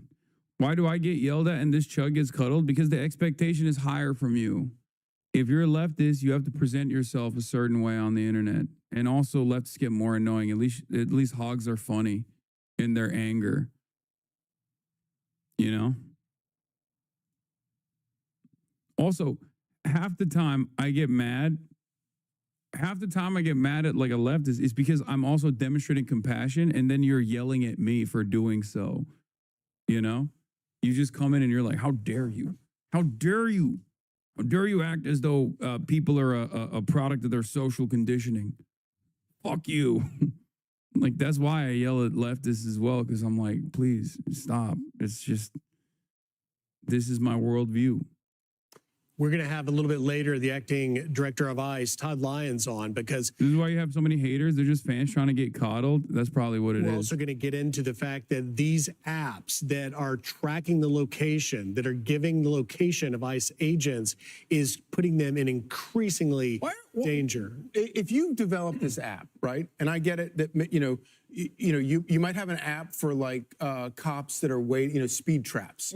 That's one thing. But I don't know what the other purpose of one of these apps is. They're designed to track ICE and to let people know where ICE is and is going. If you wind up giving a shooter, giving information to a shooter who then uses that to murder somebody, why are you not going to be held culpable for that? We talked to Jonathan Fahey yesterday, the former ICE director, and I asked him if, this are these apps breaking laws? Yeah. He makes the case that they will. There's a disclaimer on these apps that says that this is for information only and not intended to obstruct with federal immigration law, but that's exactly what it's doing. Now, connect all the dots, Charlie, very quickly. You see ICE agents and operations are being put on real time on these sites where people can find it. And one party, in this case, the Democrats, continue this insane rhetoric, dehumanizing ICE agents as Gestapo in slave patrols. The likelihood that a deranged individual will act upon it, that's exactly what the sort of thing we just saw in Dallas. An 800% increase in attacks on ICE. Clearly, I think you make a great point, Charlie. I'm Steve Doocy. I'm Brian Kilmeade. And I'm Ainsley Earhart. A protest that erupted after Yeah, this was a major L for America in general. But before we get to this guy, as I covered yesterday, let's talk about Trump's NSPM 7 labels. They are labeling common beliefs as terrorism indicators. New Order targets anti-Christian, anti-American, and anti-capitalism opinions. With the mainstream media distracted by the made-for-TV drama of James Comey indictment, which, by the way, that's such a non-issue. Like, I know that's a severe violation, right? But it's also a non-issue because it's just like, that's going to handle itself. What are we talking about? Like, that's not a serious, it's a serious setback, but it's also not like a serious problem because there is 0%. Once that gets to court, it's getting thrown out. Like, that's crazy.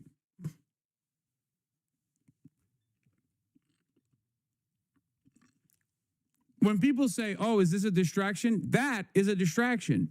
The reason why I say that's a distraction is because I looked through the indictment. It's so ridiculous. It is so fucking ridiculous, but dumbass liberals are so locked in on that because Jim Comey was like a television figure for them.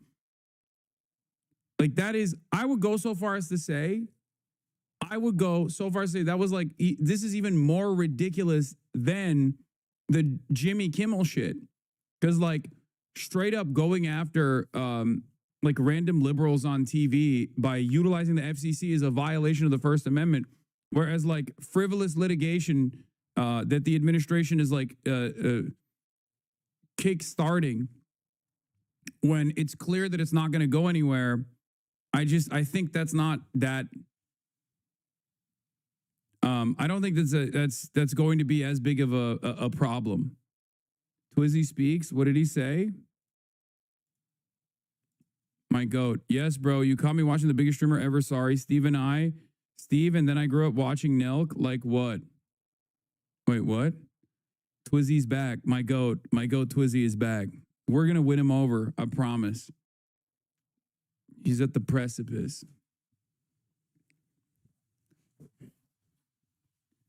He grew up watching Nelk. Maybe he's not in his 40s. He talks like a fucking boomer, but perhaps he's not. Anyway, with the mainstream media distracted for the made-for-TV drama of James Comey's indictment, Trump has signed a little notice national security directive identifying anti-Christian and anti-American views as indicators of radical left violence. Called the National Security Presidential Memorandum 7, it's being referred to as NSPM 7 by administration insiders. This is the first time in American history that there is an all-out government effort to dismantle left-wing terrorism, Trump's Homeland Security Advisor Stephen Miller said, referring to the issuance. To the extent that the major media noticed the directive at all, they, even C-SPAN, incorrectly labeled it an executive order, like this week's designation of Antifa as a domestic terrorist organization.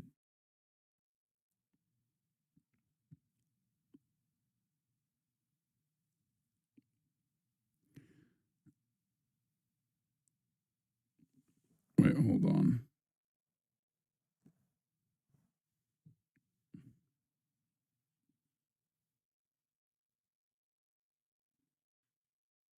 Hold on. It's hard to overstate how much different NSPM 7 is from the over 200 orders Trump has frantically signed since coming back into office. An executive order publicly lays out the course of day-to-day federal government operations, whereas a national security directive is a sweeping policy decree for the defense, foreign policy, intelligence, and law enforcement apparatus.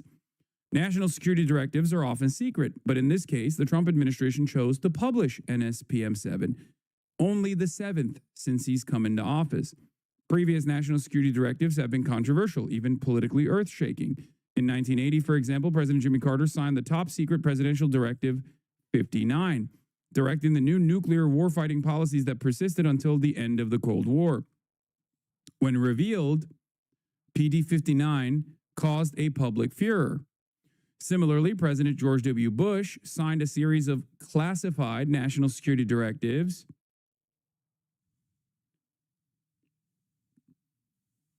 Hold on.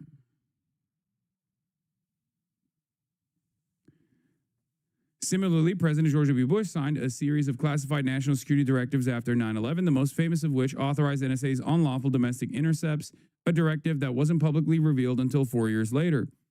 In NSPM 7, Countering Domestic Terrorism and Organized Political Violence, President Trump directs the Justice Department, the FBI, and other national security agencies and departments to fight his version of political violence in America, retooling a network of joint terrorism task forces to focus on leftist political violence in America.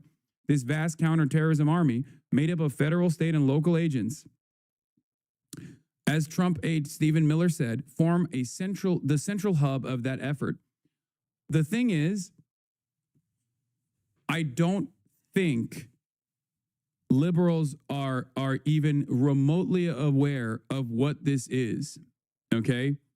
Or at most, they think that it's just about, radical leftists or something. People that they also don't really like, people that they see as like spoilers to Kamala Harris, even people like myself. It's not.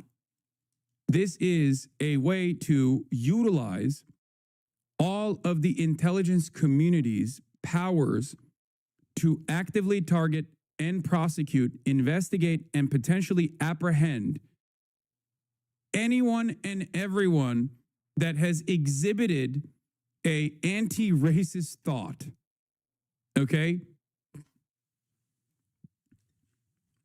Declaring them enemies of the state.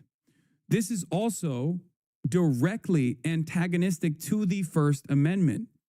This is a significant attempt to outwardly cripple the First Amendment, okay? NSPM 7 directs a new national strategy to disrupt any individual or groups that foment political violence, including before they result in violent political acts.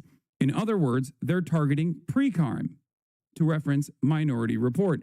The Trump administration isn't only targeting organizations or groups, but even individuals and entities, whom NSPM 7 says can be identified by any of the following indicators of violence: anti-Americanism, anti-capitalism, anti-Christianity, support for the overthrow of the United States government, extremism on migration, as in people who say anti-immigrant sentiments are born out of racism, extremism on race, as in to say that Black people should not be disproportionately targeted. Because remember, by the police, because remember, this is the front-facing, most marketable positions that they can put out there. Do you understand? It will extend to anyone and everyone that is a liberal, that is someone who is maybe even not a liberal, but goes, I don't think racism is good. This extends to every single person in the United States of America at any given moment. Extremism on gender. What could that be? Hostility towards those who hold traditional American views on family, hostility towards those who hold traditional views on religion, and hostility towards those who hold traditional American views on morality. These are intentionally vague, but if you look at the combination of what they're singling out, This ranges everywhere from people like myself, people like ourselves in this community, all the way down to your fucking parents that were lifelong Republican voters who might have switched at some point to vote for Kamala Harris or to vote for Joe Biden.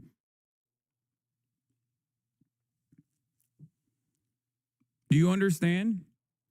The United States requires a national strategy to investigate and disrupt networks, entities, and organizations that foment political violence so that law enforcement can intervene in criminal conspiracies before they result in violent political acts, the directive states.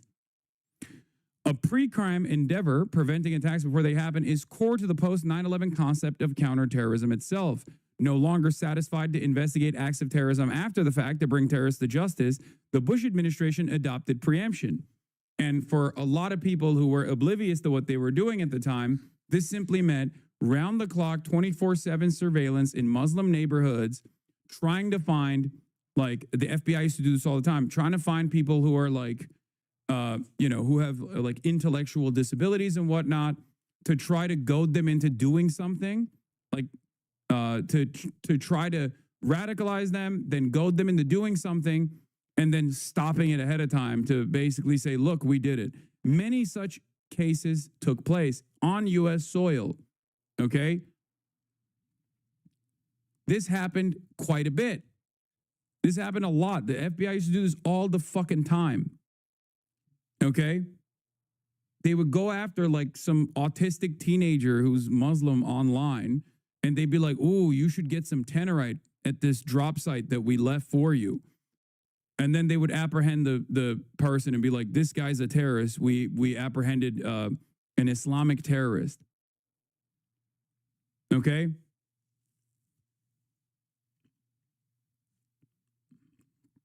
Overseas, that led to aerial assassination by drones and special operations kill missions. Domestically, it led to a counterterrorism campaign whose hallmark was excessive and illegal government surveillance and use of undercover agents and confidential human sources to trap and entrap would-be terrorists. You don't actually have to do anything wrong for the federal government to try to present an argument, because in this circumstance, it's more so about building a narrative. So I think what they're doing, just like McCarthyism, just like post-9/11 Islamophobia, what they are trying to create here is an intelligence community-backed effort to create a narrative of left-wing terror. So basically what they're going after here, what they're going to be going after here is goading people into Fed posting, as we like to call it, and then trying to apprehend people for engaging in acts of Fed posting to create a narrative, or maybe even let a couple of these incidents go, right? Coerce people, intimidate people into taking action, and then letting a couple of them go, and then say, you see, this is a real dangerous, this is a real violent and dangerous endeavor. We must react. Because right now, I mean, if this is a fully competent administration, which it's not, but right now, there isn't a lot of appetite for this kind of thing. There isn't a lot of appetite for this kind of like mass apprehension, right? But the goal is to manufacture some kind of consent for the federal government to start apprehending and arresting anyone and everyone that is remotely demonstrated empathy at any point. This tactic sounds familiar if you are aware of how America's allies have worked, or puppet states, dictatorships, fascist forms of governance all around the world that we've aligned with. We have done this everywhere else. It's called the Jakarta method for a reason. It was first implemented in Jakarta. Now we are turning that same scrutiny and same principled authoritarian fascist technique to the domestic front. Fascism is colonialism turned inward. And this is fascism. This is imperialism and colonialism turned inward. This is happening at the domestic level now. There is a reason why the terrorism designation, albeit vague, has only been utilized for foreign actors. In the United States of America, no matter how many actual designated acts of domestic terror a group participates in or commits, whether it be Atomwaffen or the Patriot Front or numerous other right-wing organizations, there is no internal mechanism for identifying domestic terrorism and prosecuting domestic terrorism at the point of organizing. This has not happened with the KKK either, right? The reason why it has not happened with the KKK or any of these groups is because of the First Amendment. The second reason why it's never happened with right-wing groups, of course, is because they are not considered too disruptive to the pre-existing hierarchies that the American government has consistently defended.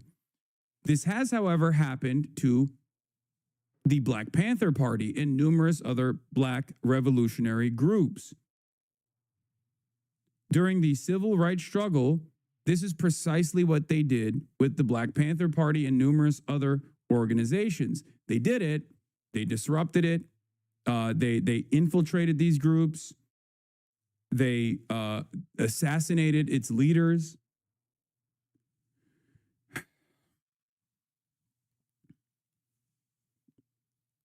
And I suspect that that's what they're trying to do now. However, even with the Black Panther Party and numerous other Black liberation organizations, there was still ultimately a foreign actor that they could associate this movement with. At the time, it was the USSR, right? This was during the Cold War still. So they could still associate it with the USSR, or they could still, there still was a lot of racial animosity, way more so than than it exists now. There is racial animosity in this country. White supremacy has not gone away. This is an inherent contradiction that Americans have never addressed, okay, adequately.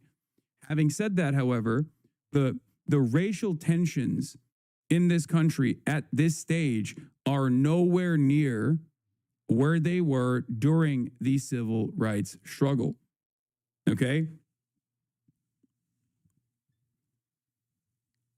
The reason why I'm bringing this up is because I do not suspect there is enough appetite from the broader base of support, or even just like the broader base of Americans, to allow the government to intercept, infiltrate, and engage in this kind of ridiculous prosecution for any kind of anti-racist organizing, for example. So, on the one hand, I don't think liberals are aware of what's coming next. And I keep repeating this over and over again. I talk about how dangerous this is, how worrisome this is, and how un-American this is, even though it has happened throughout different periods of American history in our darkest chapters. But also, on the other hand, I think once it kicks into high gear, more and more Americans will start getting frustrated.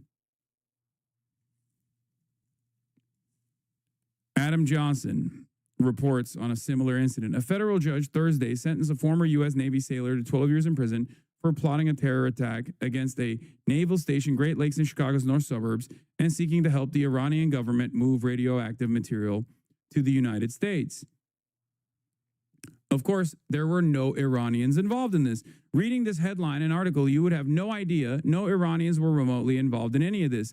Like 99% of FBI foiled terror plots, the plot was a whole cloth invention of the FBI targeting a single dipshit in an elaborate Truman Show style ruse. A reasonable person would come away reading this tweet and article under the distinct impression Iran was attempting to smuggle in radioactive material into the U.S., but they weren't. No Iranian or radioactive material were involved. Some moron simply thought they were because FBI duped him into thinking they were. All of this politically consequential information is lost. The FBI foiled its own plots so they can, 1, scare us about official enemies, and 2, trick the public into thinking they're all Jack Bauer. The vast majority of these foiled plot cases are total horseshit. This is from the Human Rights Watch report from 2014, The Illusion of Justice, talking about exactly what I was saying about the FBI consistently building up a narrative of like Islamic terror at the height of the war on terror, the global war on terror, in an effort to universalize the fears that Americans should feel, so they feel more self-righteous and more comfortable with all of the domestic interference in political organizing, and also feel more comfortable with the metric ton of violence that we were dishing out in the Middle Eastern region.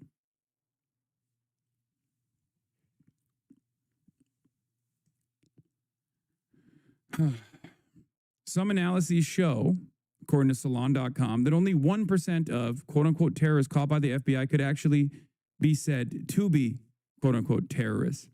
Like, you know, people who legitimately, on their own, radicalize and choose to take action, and then the FBI infiltrates or intercepts their communications with like a foreign entity or whatever, and then stops them before they actually engage in an act of like stochastic terror.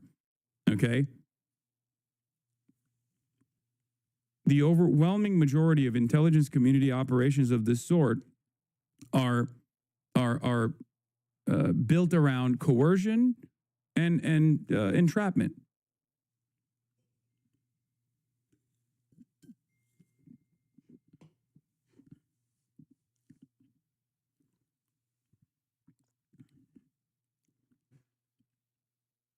But this, at the very least, plays a formative role in designing a media landscape, especially by pliant media members who will cover this stuff without actually diving into the details to justify what other additional measures that the government may take in terms of mass surveillance and in terms of disruption and creating watch lists and creating an environment of insecurity around any sort of expression of political dissent. That is the overarching goal of the government here. Now, with Donald Trump's directive retooling the counterterror apparatus to go after Americans at home, this means monitoring political activity or speech as an investigative method to discover radicalism. Contrary to other national security documents, all during the post-Watergate era, NSPM 7 doesn't even mention the First Amendment or the fundamental right of Americans to organize and protest. The focus on speech is evident throughout NSPM 7. The directive says that political violence is the result of organized campaigns that often begin with the left, dehumanizing targets in an anonymous chat forums. Okay, peki. Tamam. Okay, göndereceğim. Nereye? Okay. Gel, aldım. Okay. My dad is trying to talk to me while I'm reading this thing. Jesus Christ. Hold on. In anonymous chat forums, in in-person meetings, social media, and even educational institutions. Remember, even in college, okay, even in a classroom. To give a sense of how broad this formulation is, Trump's earlier designation of Antifa as a domestic terrorist group was accompanied by a White House fact sheet singling out people who celebrated Luigi Mangione, the alleged killer of United Healthcare CEO Brian Thompson, last December. As I wrote at the time, this describes a lot of Americans. This is not a political singling out of radical potential terrorism or something, okay? This is straightforwardly prosecuting whoever they want to prosecute. Like, this is trying to create an environment where there is just cause to go after whoever the fuck they want. This is so over-encompassing and so broad that it literally has, it's not just people like myself. It's just, this means Trump voters even. You know what I mean? This is anyone and everyone.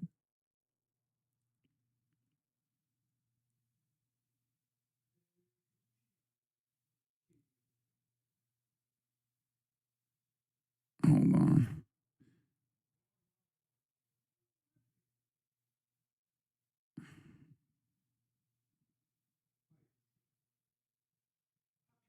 1 second. I just have to finish this thing that I'm doing. Okay.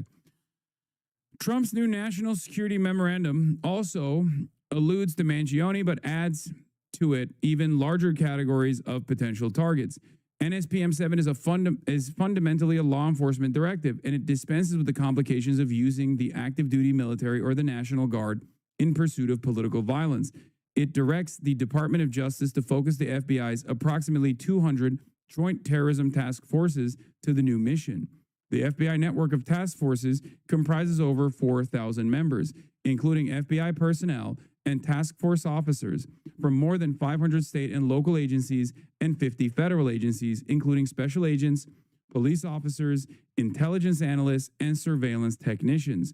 First established in New York City in 1980 to systematize FBI and NYPD cooperation, today there are task forces around the country, including at least one in each of the FBI's 55 field offices. For the Trump White House, the beauty of using an already existing network is that it bypasses congressional oversight and scrutiny and even obscures federal activity to governors and legislatures at the state level.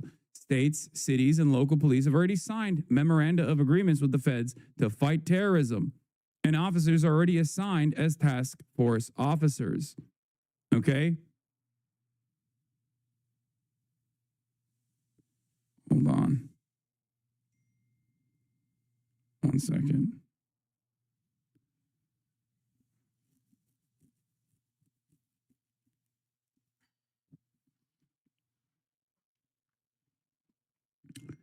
NSPM 7 says that the JTTFs shall investigate potential federal crimes relating to acts of recruiting or radicalizing persons for the purpose of political violence, terrorism, or conspiracy against rights, and the violent deprivation of any citizen's rights. These last two parts here are also intentionally vague to be as broad and as over-encompassing as possible, okay? Because some of this stuff, like radicalizing people for the purpose of political violence, directly intervenes with the First Amendment, because you can say that about anyone, right? You can say that about anyone and everyone. You're Cook, no. I mean, yeah, this is basically written as a fucking, written as a way to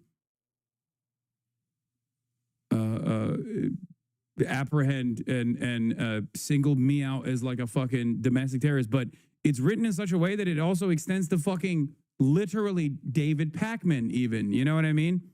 It's written as a way that this could mean anyone from people like myself all the way to like the Podjohns, okay? It's not just people like myself. It's not like Jason and Ruhe or whatever. It straight up implies, the way this is written, it straight up implies that if you're like a part of the Satan Church, for example, and you know, you're doing like a fundraiser or a back to school drive or something, you are potentially liable here. You can be prosecuted. You can be investigated.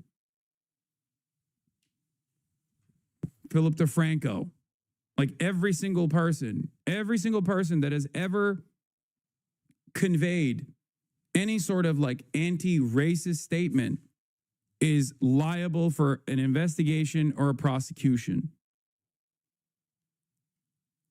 There's a gender indication there that means that if you're gay or trans, again, you could be pegged as an extremist.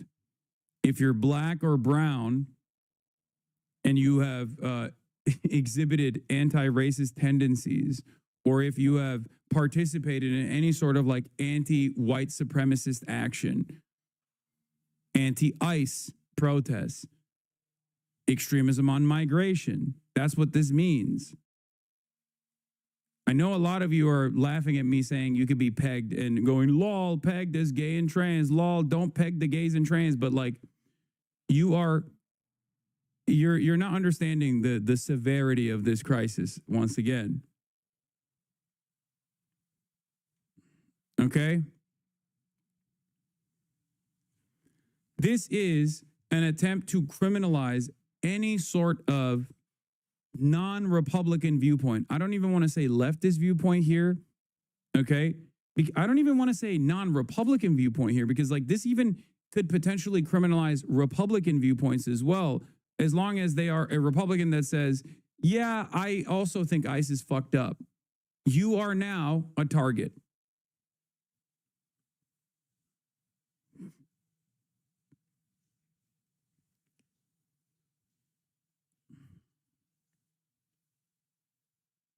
You can be designated as a rhino.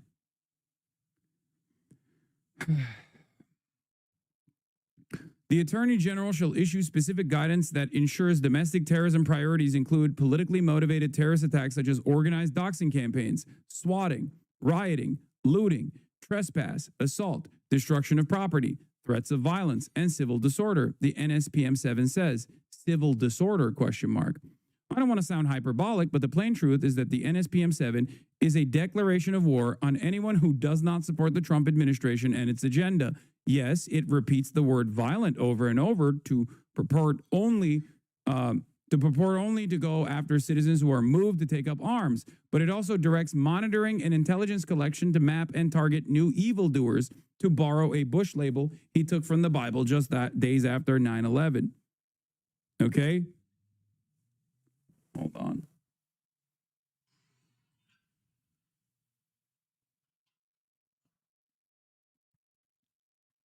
The partisan focus couldn't be more obvious. The real problem is this. Since Charlie Kirk was murdered, a friend of mine assassinated, nothing changed on their side. White House counterterrorism czar Sebastian Gorka told Newsmax after NSPM 7 was signed. Not one leader, not one leftist thought leader, member of Congress, senator, nobody has said we distance ourselves from the violent rhetoric.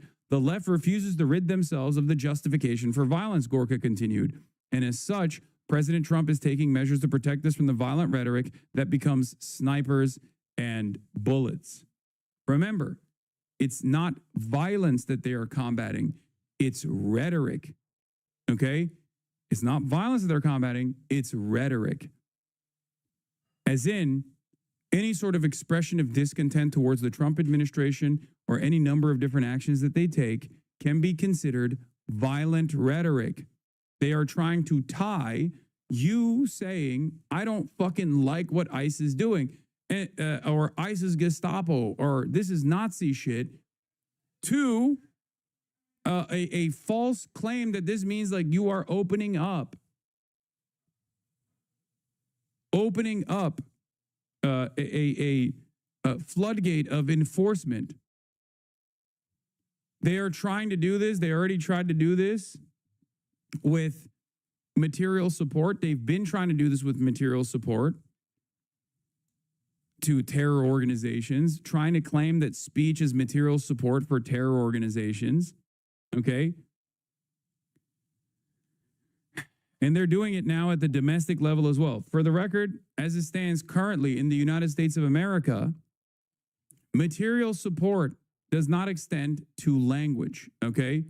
It is not illegal in the United States of America to even fucking say you support known designated terror organizations, foreign terror organizations. You can say you support it. It is, up until this moment, not been illegal.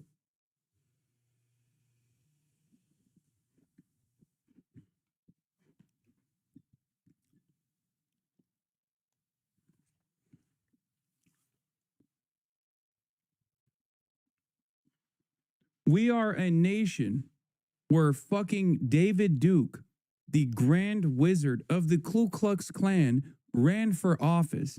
We are a nation where members of the American Nazi Party run for office. Okay? While you might consider that to be extreme, and I certainly do, the reason for why this has been allowed is partially because of the First Amendment. Now they're taking that away. Another aspect of this is, again, anti-Americanism. Remember, these are the hallmarks of terror, they say. Anti-Americanism. Now think, close your eyes for a brief moment and think, who do the Republicans accuse of anti-Americanism?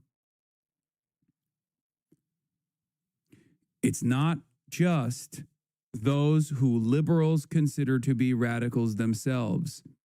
It's everyone, okay? The entirety of the Democratic Party and its base of support. Who do the Republicans accuse of anti-capitalism?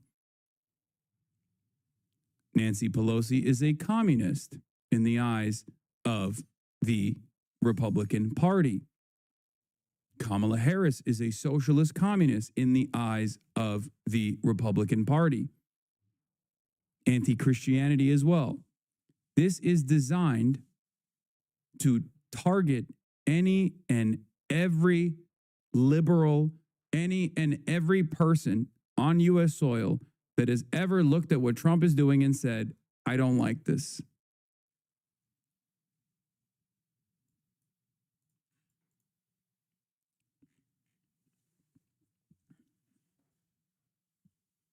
Yeah, reminder, this was a literal candidate that the Republicans propped up, Arthur J. Jones, American neo-Nazi Holocaust denier, and he almost won.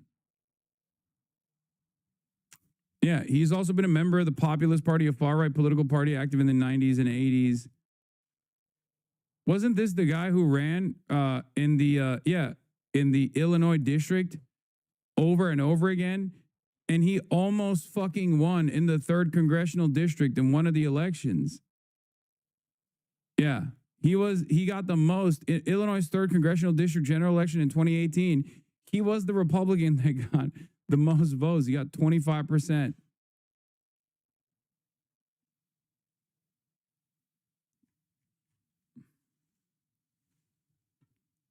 %26%.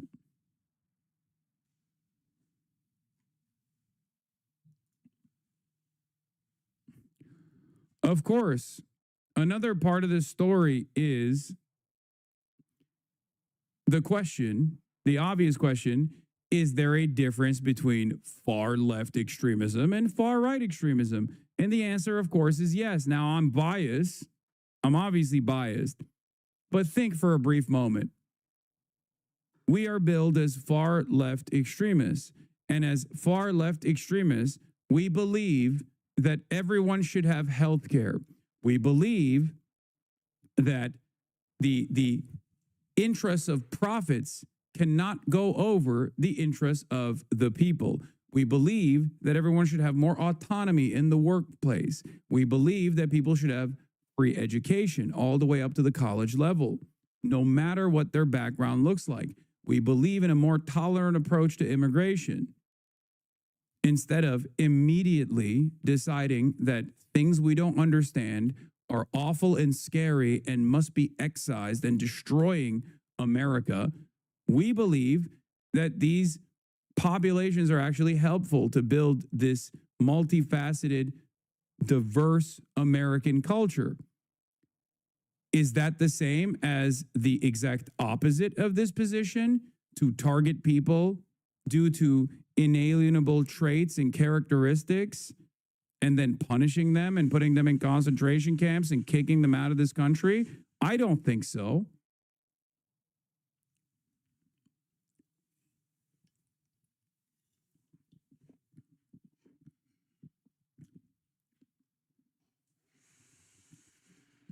Fantastic stuff.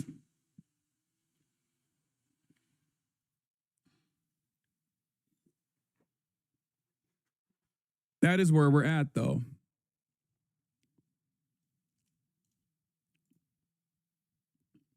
ICE agents arrested the head of Iowa's largest school district. Immigration officials say Des Moines Public School Superintendent Ian Roberts was considered an ICE fugitive and was living and working in the country illegally. Lana Zach brings us more from Iowa.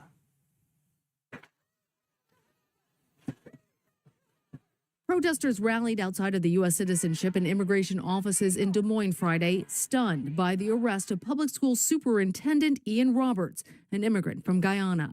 The general public, I think, is not okay with what's happening. In a targeted enforcement operation, Roberts allegedly fled before being arrested. Officials say inside the vehicle he was driving, they found thousands of dollars in cash and a loaded handgun. It is a crime for someone without legal status to possess a firearm. We do not have all the facts. There is much we do not know. However, what we do know is that Dr. Roberts has been an integral part of our school community. Roberts became superintendent of Iowa's largest school system in 2023. The district says he disclosed that he had previously pled guilty to a minor firearms charge. We have a plan to reimagine education here for the future in Des Moines. But they say they were not aware of a deportation order issued last May. Bro, this guy's this guy's a literal stud, okay? He's so awesome. A go-getter, an overachiever. The very fact that this is the type of person that this administration is actively trying to deport from this country, a role model, a pillar of the community, someone who is an overachiever by every metric, like a good person, but not just a good person, but like an Olympic athlete. Like, this is who we have to get out of the country? Are you fucking insane?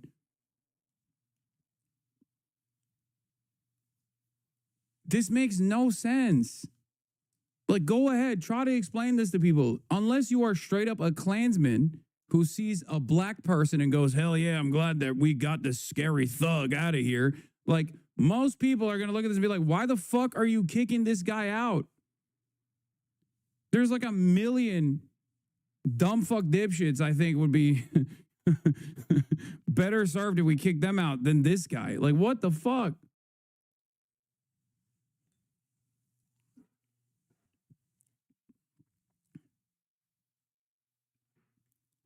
And he is the norm, for the record. Like, he is an exceptional person. His background is exceptional, okay? His background is exceptional. But there are plenty of people who also play a formative role who play a major role in their communities. Like, I can't believe it. A lady called her Iowa congressman's office and popped the fuck off. Congressman Nunn's office. How can I help you today? Hi, I want to know why Mr. Nunn has not done anything about the administration and ICE detaining my children's superintendent today. Yes, ma'am. The congressman is aware of the situation with Dr. Roberts. It is deeply unfortunate. It's not deeply unfortunate, it's deeply illegal. 8 USC 1357. ICE does not have the right to detain U.S. citizens. Calling it unfortunate is offensive. They're fascists. What's he gonna do about it? What the is he gonna do about it? Ma'am, the congressman is aware of the situation. Aware isn't enough. What action is he taking? Ma'am, all I can say is that the congressman is aware of the situation. Okay, that makes it worse. Him being aware of the situation and a U.S. citizen, my children's superintendent, still being detained illegally is worse. That's worse. I was hoping maybe he hadn't heard of it yet, and that's why he was doing nothing for the people of this district. But in fact, he knows that the people of this district are being harmed by him, and he's just sitting back doing nothing. Shame on him, and shame on you for working for him. I hope you all go to prison. Have a terrible day.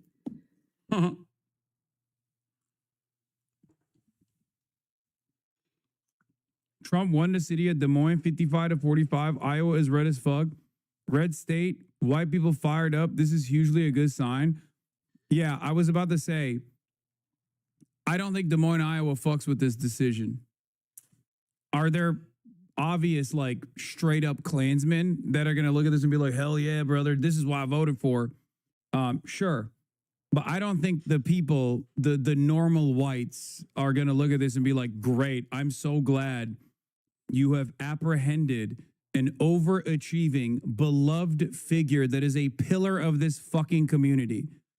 You're talking about a guy, like, this is where the DEI hire narrative becomes even clearer than before. Obviously, it's a way to just like say, oh, that's a black person. He didn't deserve to be here. We all know that. But this is where it becomes undeniable when you got a dude who has a fucking PhD and has done numerous lectures and is like an Olympic athlete, an Olympian, okay, who rose through the ranks and became the superintendent of the district, like, and is a beloved figure in the community, getting treated like a criminal.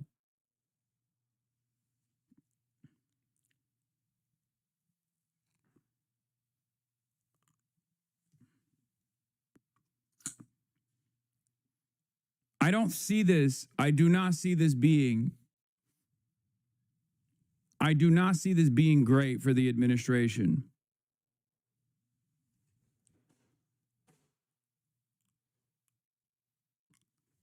This is even worse in terms of the reception from the broader population that's impacted by this. This is even worse than like the random hairdressers getting apprehended and detained and shipped off to El Salvador. That is a crime against humanity in and of itself as well. Make no mistake. But now you're just going after like straight up notable figures in the community. It's only bad if you assume that public opinion and voting will still matter. I don't know why you think that when I talk about broad public sentiment shifting, that I'm actually referencing like a midterms that may or may not happen. I'm talking about broad public sentiment shifting and then there being extreme levels of discontent. In the absence of a pressure valve such as midterm elections or any sort of punishment that you can do through the democratic process, I promise you, people will let their voices be heard. I'm not talking about the midterms. I'm talking about right now.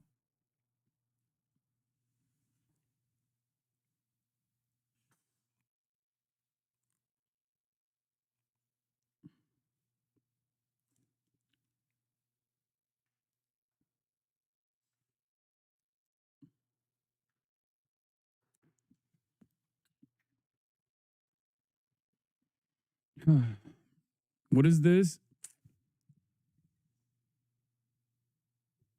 Disagree. His parents were blue hood, white moderate Republicans from the Chicago suburbs. He was never being named something that wasn't in the Bible. Illinois is like a protected habitat for this type of Republican. They're practically extinct elsewhere. They'll randomly surprise you by being weirdly well-informed and principled on the U.S. Azerbaijan policy or something like that. This is what Charlie was said to be back when he was knocking doors for Mark Kirk, but Con Inc. robbed him of it. Every time Tammy Duckworth quotes a Black Sun edit that the official DOD account posted and says, the flag is folded wrong here, I think about how Illinois used to have a true heir to Lincoln. They took him out because he revealed Graham's dry streak. Senator Mark Kirk regrets calling Lindsey Graham a bro with no hoe.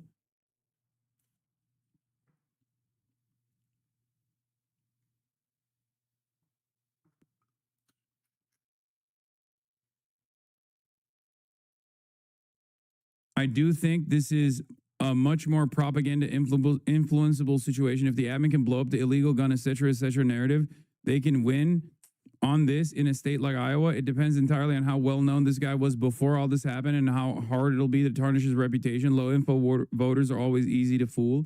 Dude, saying that a guy had a gun in Iowa is crazy. Yeah, of course he had a fucking gun, man. It's Iowa. What are we talking about? You're not thinking about this in the perspective of Iowans. Obviously, white Iowans, when they see a black guy with a gun, they automatically assume crime. But like even then, especially if he is a beloved figure in the community, it's not, you know, I mean, he's the fucking superintendent.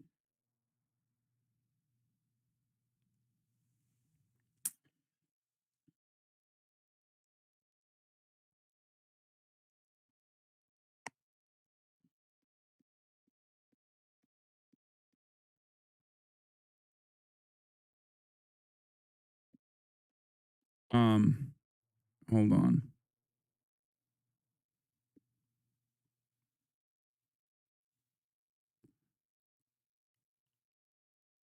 Hold on.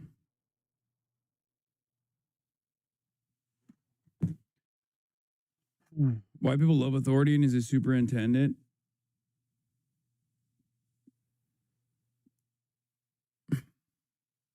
Stephen Miller thinks he's a threat.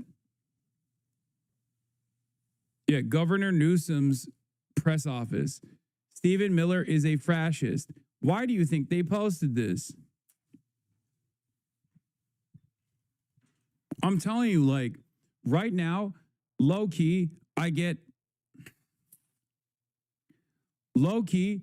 mad at Gavin Newsom, but he is like a magnet, dude.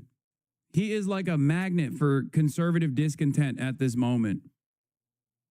So I'll take it. I'll fucking take it.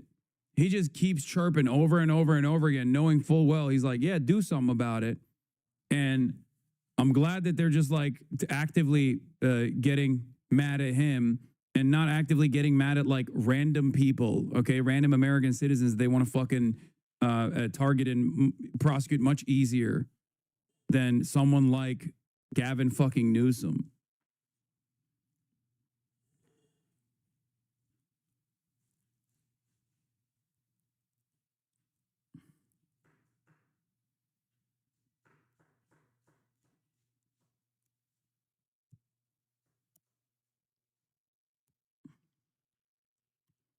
Yeah, they responded with, because you're a fascist. Because it's true.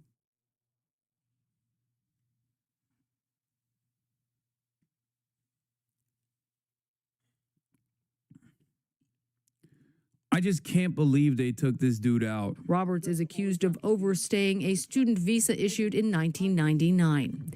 In a statement, the local ICE director tells CBS this should be a wake-up call for our communities to the great work that our officers are doing every day to... Like, that's crazy. Nah, it is a wake-up call for the communities, just not in the direction that you think, dumbass. That's what it is.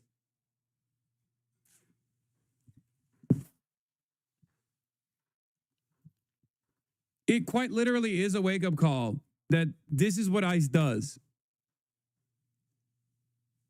They take out people who are doing incredible work. They actively go after people who are doing fantastic work, serving their communities in ways that ICE never could dream of.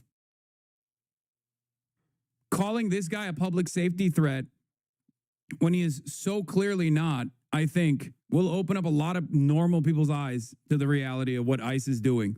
Because it is the diametrical opposite of what Donald Trump presented as combating and targeting, which was violent criminals, violent, scary, monster criminals that the previous woke administration was too cowardly to go after. And then this is who you're fucking apprehending. Get out of here. Get out of here.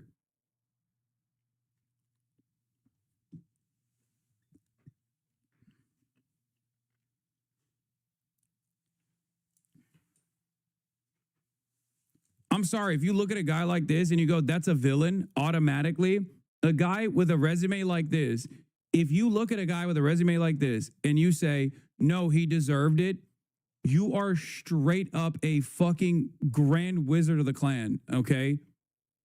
Like, I don't even think regular racists would openly be like, yeah, this guy needed to go. Like, he is so above and beyond that, like, the average racist that's just like, I don't know about black people. I don't know about Mexicans. Like, the average racist would look at this guy and be like, oh, maybe you should have let this guy go. You know what I mean? Like, that's crazy. That's fucking nuts.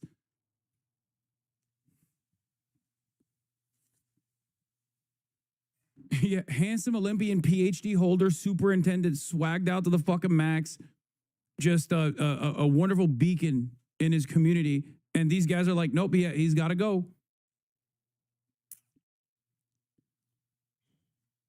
I think you're sleeping on the average races. No, man. I'm saying that there is levels to this shit, okay? There's levels to this shit. I'm not saying that the average race is a good guy. I'm saying you don't have to be a good guy to think this is a bad thing. Do you not understand? This is not about like good, bad dynamics here. I'm saying even bad people would look at a situation like this and go, okay, this is a bridge too far, okay? That's it.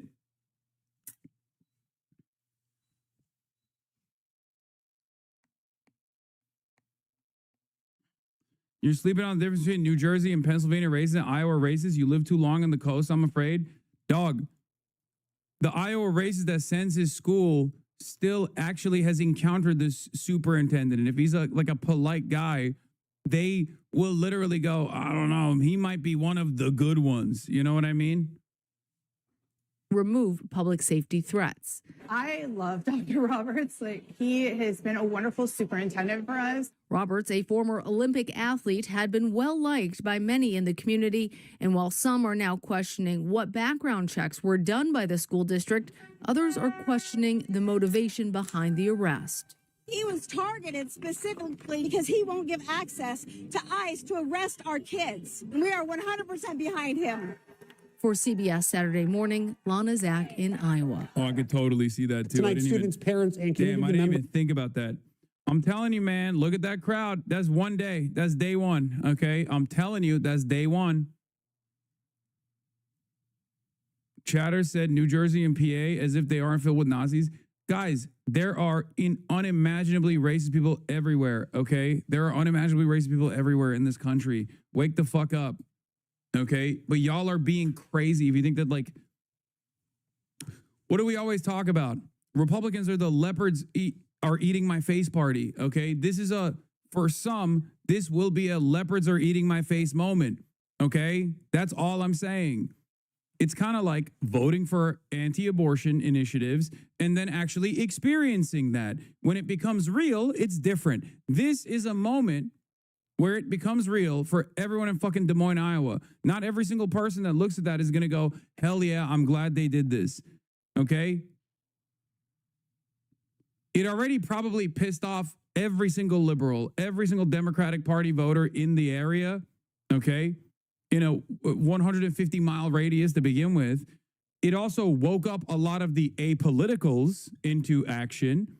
But not only that, but I'm telling you, there are probably Republicans at the margins that will still, it pissed off all the independents and even some of the Republicans, okay? There is no coalition you can keep up when you do stuff like this.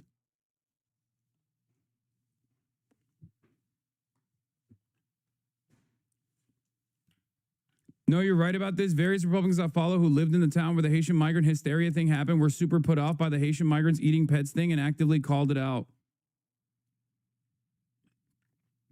You got to remember the mindset of like the normie, okay? The normie is not as fucking tuned into this shit as you are. A big chunk of that is obviously privilege. A big chunk of that is also because they're too busy with their own shit, okay? But when something like this is beamed into their television screens, all of a sudden they go, what the fuck is this? Hey, yo.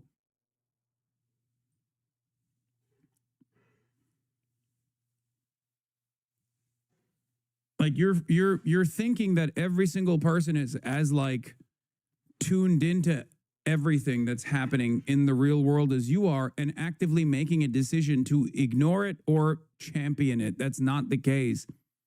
For the normies, there are still dudes out there. There are still plenty of fucking normies out there that you could potentially encounter that have no opinion on Israel-Palestine, for example. This is the most consequential issue right now in global affairs. A genocide is taking place. We're paying for it with our tax dollars, right? For you guys, that seems impossible to avoid.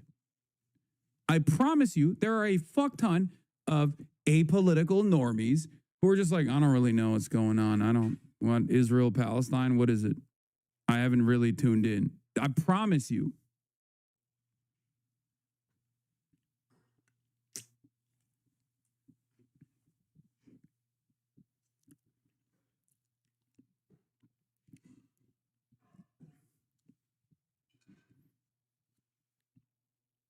The average person is also not Stephen Miller or Trump levels of evil. They aren't automatically the furthest right because they're uninformed, chat. Exactly. They have fears, hysterical fears because they have beamed Fox News into their collective consciousness. Okay. But this becomes real. All of a sudden, this is on their doorstep.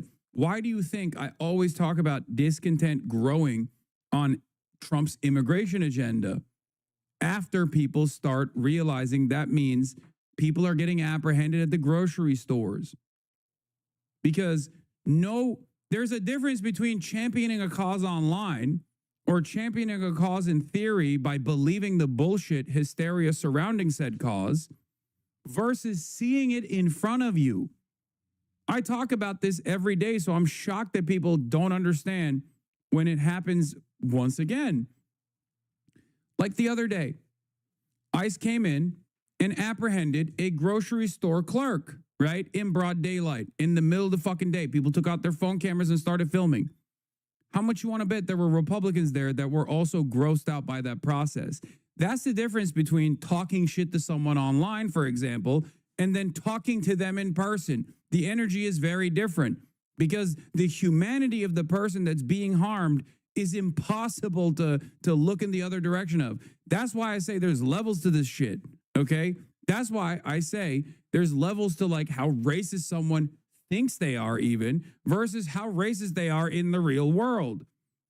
Valentina Gomez comes to mind. A fantastic example. I told you guys, Valentina Gomez was getting so many likes on Twitter when she was running for treasury of her whatever state that she's in. I forget where it was. Was it Missouri? She was running for treasurer, right? And she kept talking. She kept like saying the F slur and saying we have to kill all F words and we have to kill all trans people, all this stuff. And she was getting hundreds of thousands of likes. And you guys were like, look how racist these people are. These people are, she's going to win. I was like, no, she's not.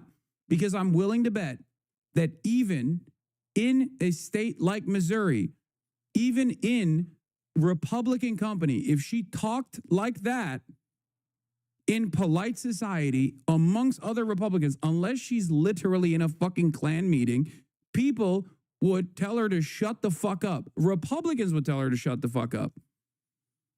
And guess what? She got like 7th place in that fucking treasurer's race. She got the most amount of clout on Twitter, though, but she got 7th place.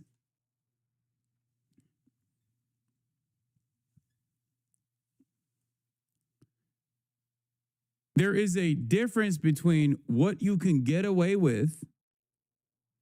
There's a difference between what you can get away with online and what you experience in the real world.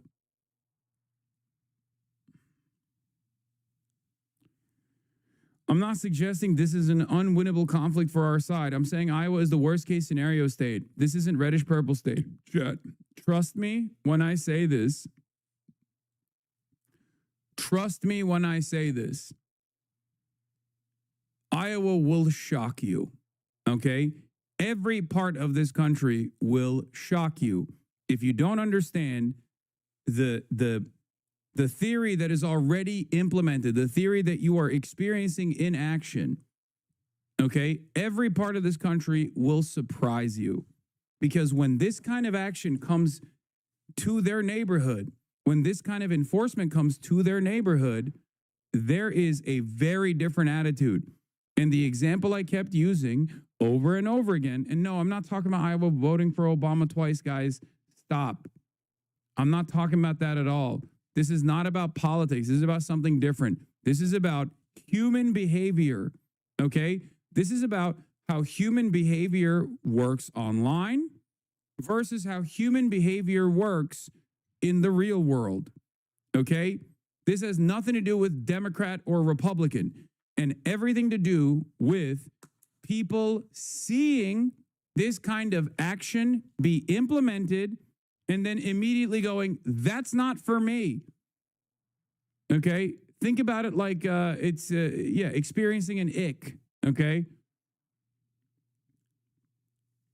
I promise you there aren't that many people even in the Republican Party that go around and watch things like this happen in broad daylight, in real time, in front of their own eyes and go, hell yeah, this is what I voted for. Let's go. I'm not saying there aren't people like that at all. Of course there are, but they're fucking freaks. They're like the lady who goes to the Starbucks to be like, you didn't sufficiently serve me my Charlie Kirk latte.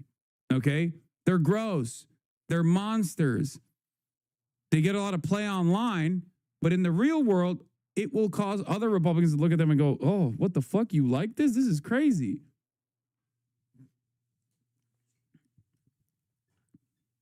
And then also on top of that, you got the tariffs long dicking in a place like Iowa, as Corso is correctly pointing out. So their financial situation is not improving. So obviously when you got a bunch of states that are already potentially experiencing recession, they're not going to be like, there's anything hopeful about this administration. All I've seen is just like insane enforcement. Insane enforcement of like non-criminals, beloved figures of the community. Get the fuck out of here.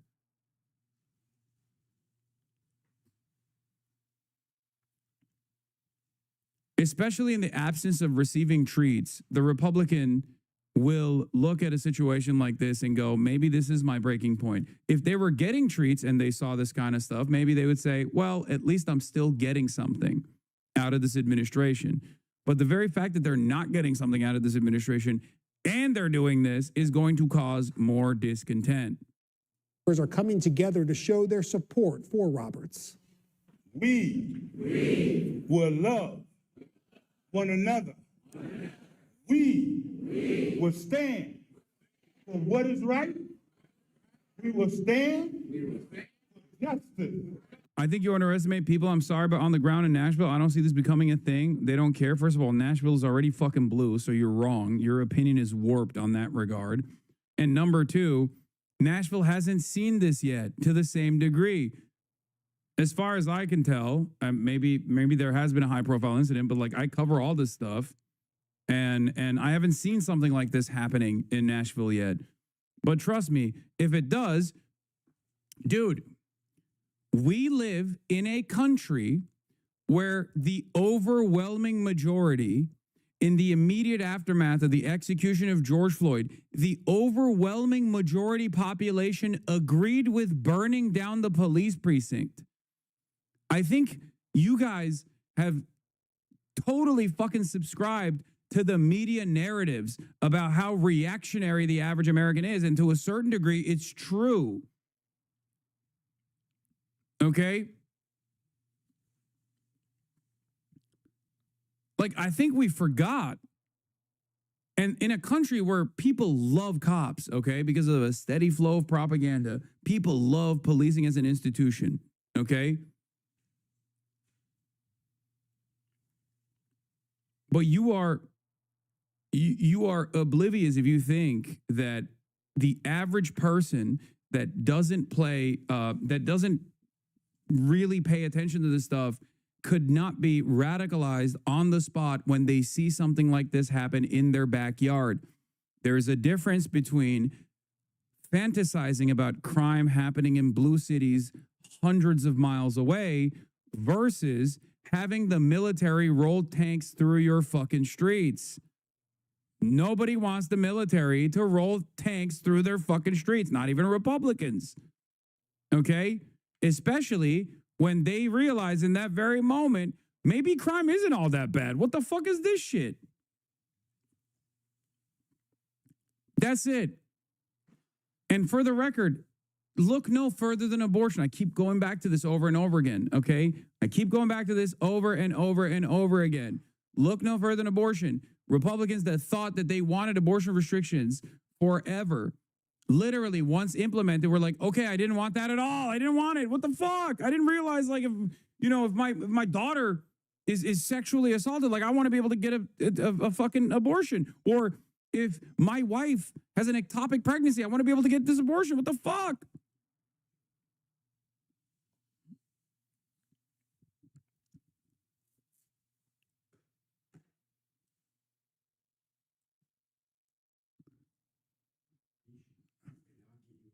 All right. For justice. For State Representative and Reverend Rob Johnson put out a call for concerned citizens to join him at Corinthian Baptist Church in Des Moines. Roughly 200 people answered that call and cheered him on as he expressed his support. But I want to be very clear. We're not just going to throw Ian Roberts away.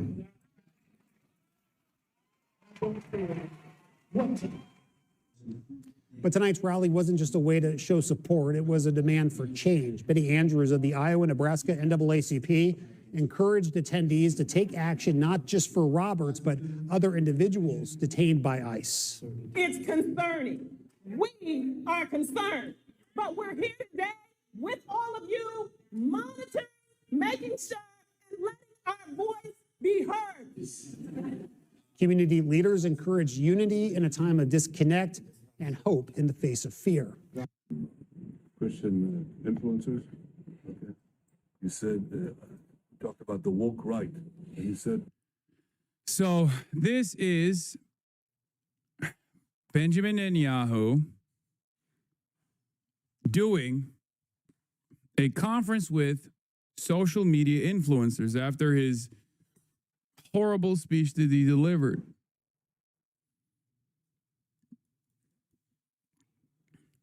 Oh, by the way, actually, you know what? Before I get to this, I do want to talk about Dr. Ian Roberts being picked up by ICE. This is from the St. Louis Reddit. There's a lot of details about who this guy is and his background and stuff. Hold on.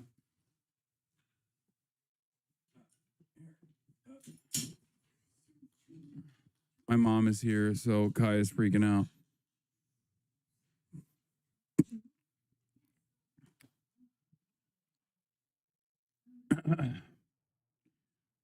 Anyway, Benjamin Netanyahu's I'm not talking about Benjamin Netanyahu. Sorry, I don't know why. I just reset my brain for a second. I want to give you guys a little bit more into the background of this person from people from the actual subreddit itself, from r/St. Louis.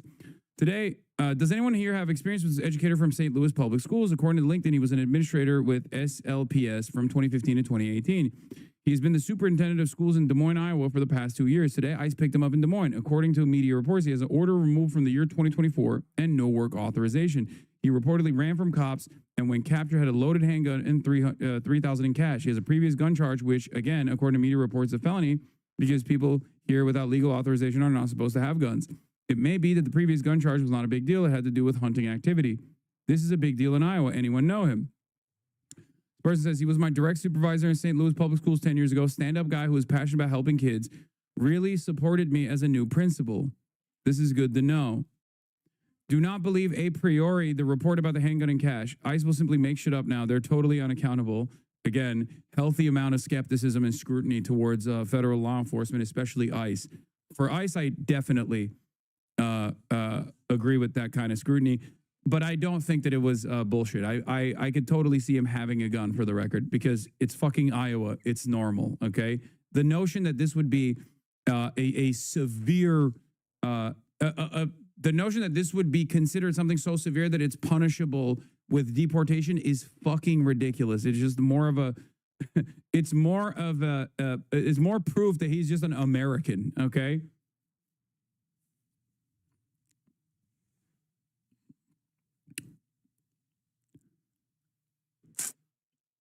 I attached the first article from Des Moines newspaper. He's the district here has the district's reaction to information about the issues you raised.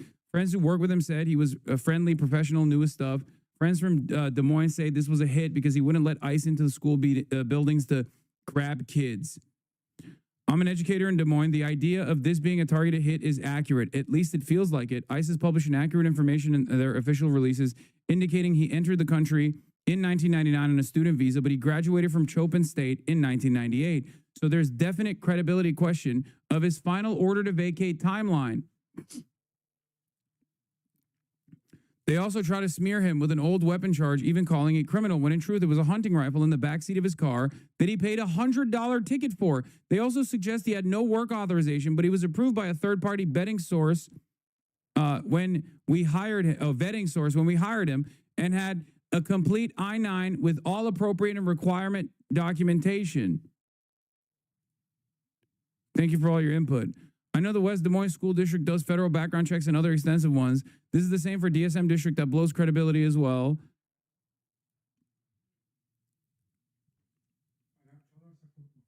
It's crazy, man. That's actually crazy. People need to understand his previous gun charge was leaving was legally valid hunting, leaving a legally valid hunting rifle in his vehicle.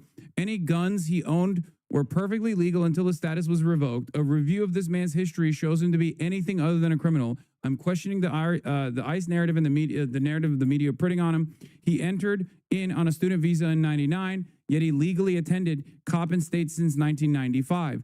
The only statement I can find from him regarding immigration is that his parents immigrated, and here he says he's a U.S. citizen.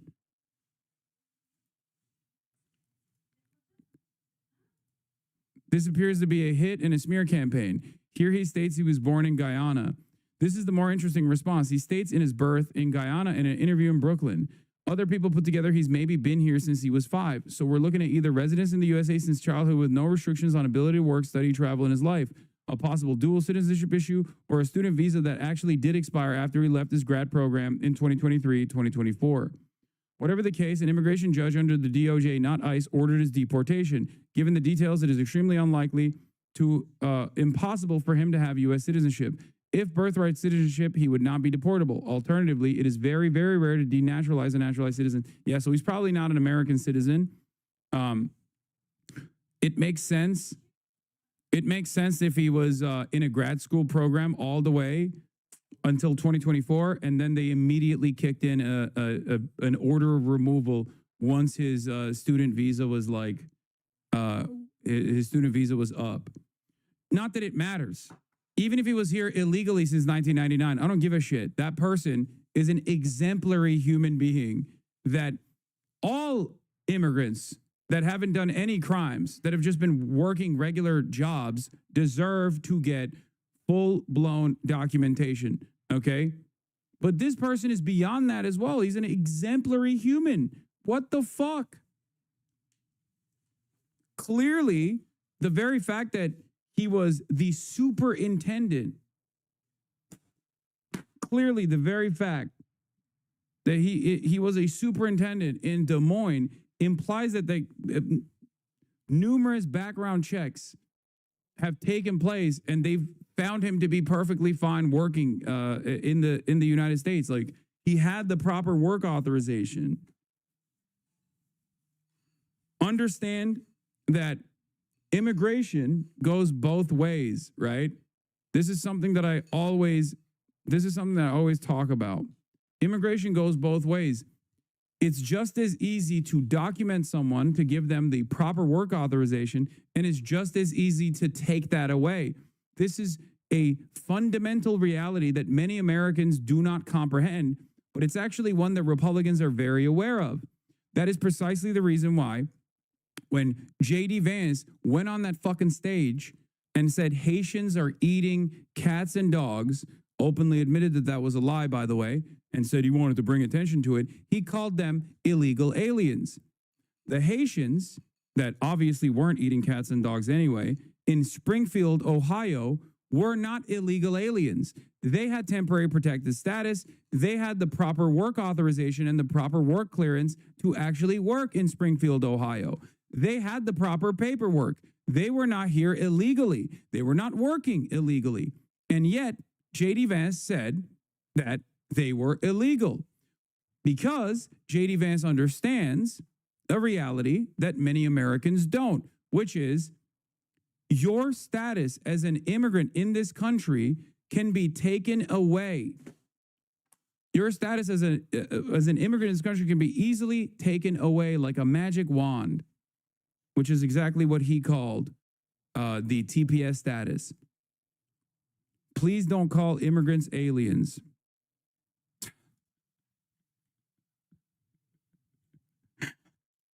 I love liberals, man. I love wokes.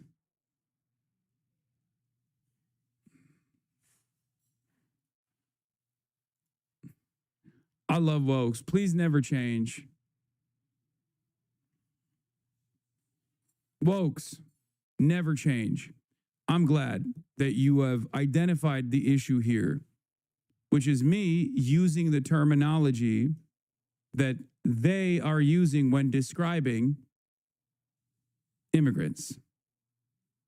Thank you.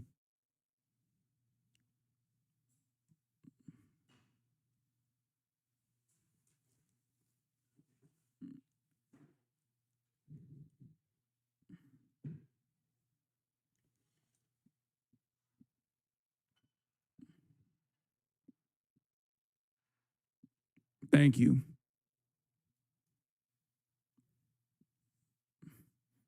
Hey, I'm woke as fuck, but I understand how quotes work, sir.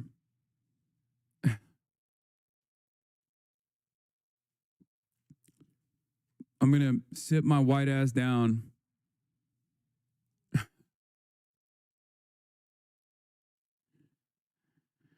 Anyway, I'm going to sit my white ass down and listen. Speaking of sitting my white ass down and listening, Benjamin Netanyahu is going to be talking, and he is also not an alien, but an immigrant. Well, I guess he's technically not. He's an American citizen, too. So, where were we?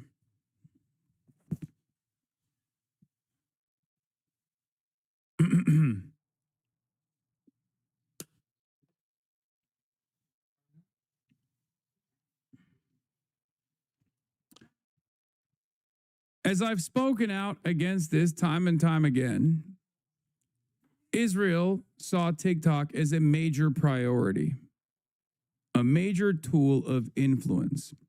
Israel singled out TikTok as the primary factor that was, quote unquote, radicalizing the youth into hating Israel. At a time when, of course, Israel was engaging in unprecedented levels of violence by doing a genocide. Okay? And to a certain degree, there is truth in this. The unrestricted algorithmic nature of the Chinese-backed TikTok app did actually open up a lot of normies' eyes to the cruelties of Israel. Okay? I'm sure it played a big role. Now, of course,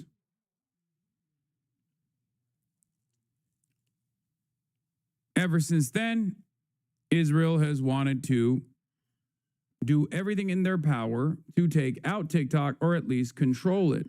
What is this? Oh, did you forget Obama deported 3 million people? Some of them were exemplary, dude. What? You must see exactly what needs to be done, dude. Life is not easy, dude. Why must you lead with your heart to create a utopia that will never exist, dude? What? Yeah, I hated when Obama did that. I thought it was fucked up. I criticized him quite a bit, as a matter of fact, and still do to this day. One of the many different reasons why I also actively criticize the Obama administration. But you can keep, I guess, arguing with a straw man that you have designed in your mind that somehow makes me look hypocritical in your eyes, you know? It is actually the very fact that there are exemplary people, and someone doesn't even need to be exemplary to be deported, for the record, or to be saved from deportation, that I was critical of Obama as well.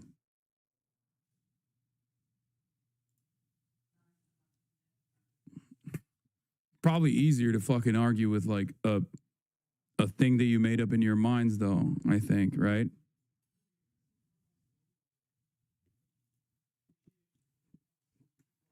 Something I would like to. So, asked how Israel can shore up support in the U.S., Netanyahu says what we've all been saying. Let's take a look. Which was actually my first published paper, was how you and the Likud party are cut from the same ideological cloth as Trump and the GOP in America. And so specifically with Charlie Kirk's assassination, who was a big mentor of mine, who's my first mentor in the space, evangelicals, from all my research, evangelicals are the reason that Israel had been supported in public sphere outside of just Jews. So with Charlie's assassination and with the kind of trajectory that we see with like Candace Owens and Tucker Carlson, I guess I'm curious about what's another game. Damn, this guy is the OG, man. Look at how many pins he has. Does he even stand with Israel? I can't even tell at this point. He's standing with everybody. If you're standing with everybody with those sorts of pins, then are you even really standing with Israel at that point? My man looks like a Boy Scout, dude. Jesus Christ. He stands with everything. You know what I mean? Like, what the fuck? If you stand for everybody, you might as well be standing for nobody at that point. I know they're all Israel pins, guys. I'm making a joke, okay? And Tucker Carlson, I guess I'm curious about what's another game plan if we lose evangelical support for the state of Israel? What's our backup plan to be strong, like outside of the diaspora? Christian influencers. You said, talked about the woke right, and you said, I call it the woke right. That's a brilliant. woke right, because these people, they're not any different from the woke. Dog, I love how wokeness is so, like, wokeness is such a pejorative here that even when they're trying to fucking censor speech, which is exactly what these guys are trying to do here, which is what he's going to get to, they're still like, yeah, it's the wokes whose speech we must censor because we oppose them. Everything is woke, man. It means nothing. Word means nothing. It's just crazy. I mean, they're insane. They're actually meeting on some of the things. And what we have to do is we have to secure that part of the base of our support in the United States. That is being challenged systematically. A lot of this is done with money. Money of Yeah. All of the vast network of pro-Palestine supporters, not the moneyed interest of Israel, of course. NGOs, vast money of governments, vaster.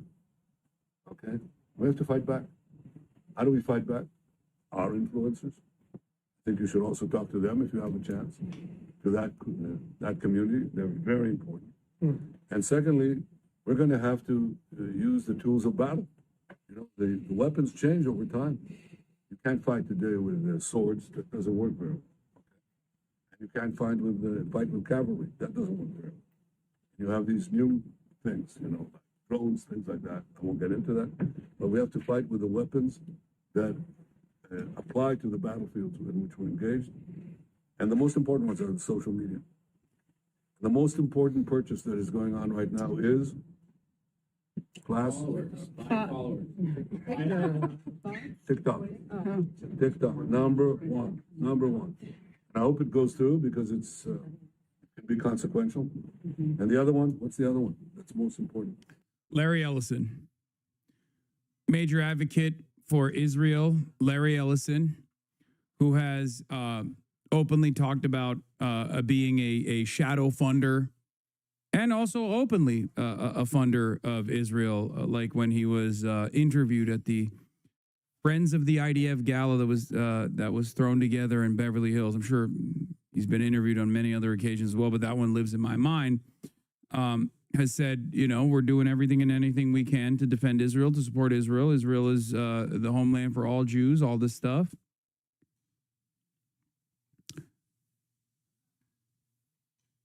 He's the one who's purchasing TikTok. You already had all the data and Oracle servers. And now they're going to control the algorithm as well. Now, what's really interesting about a foreign leader saying this, to me at least, is if we're talking about foreign influence, I would, and I stand on this, I would much rather have a Chinese-controlled algorithm than an Israel-controlled algorithm. Okay? 100%. Any day of the fucking week, I would much rather let the Chinese government store all of my fucking personal data than I would let the Israeli government store all of my personal data. If you think that's a hot take, you are not paying attention. I go so far as to say I would much rather allow the Chinese government to control the algorithm than the American government to control the algorithm.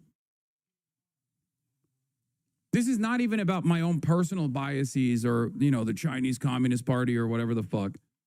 It's very clear to me that the Chinese government is agnostic when it comes to dealing with these sorts of things. They don't give a shit. It's evident by the fact that they sold TikTok as well, instead of using it as a method to continue influencing the American public. So they're agnostic. They don't give a shit. And I would much rather have a country that is simply trying to farm, simply trying to trade max, controlling this algorithm, than giving it to the hands of a nation state that is absolutely going to use it for indecent purpose. It's that simple. Israel has not exactly hidden their intention to develop and design a sophisticated network of propaganda in the Western world. And it is evident by the fact that the one area that has not been as tarnished by some semblance of Israel's influence was fucking TikTok. And now they're taking it as well. There is a reason why so much of the mainstream platforms that you get your news from are so different and have been so different, or rather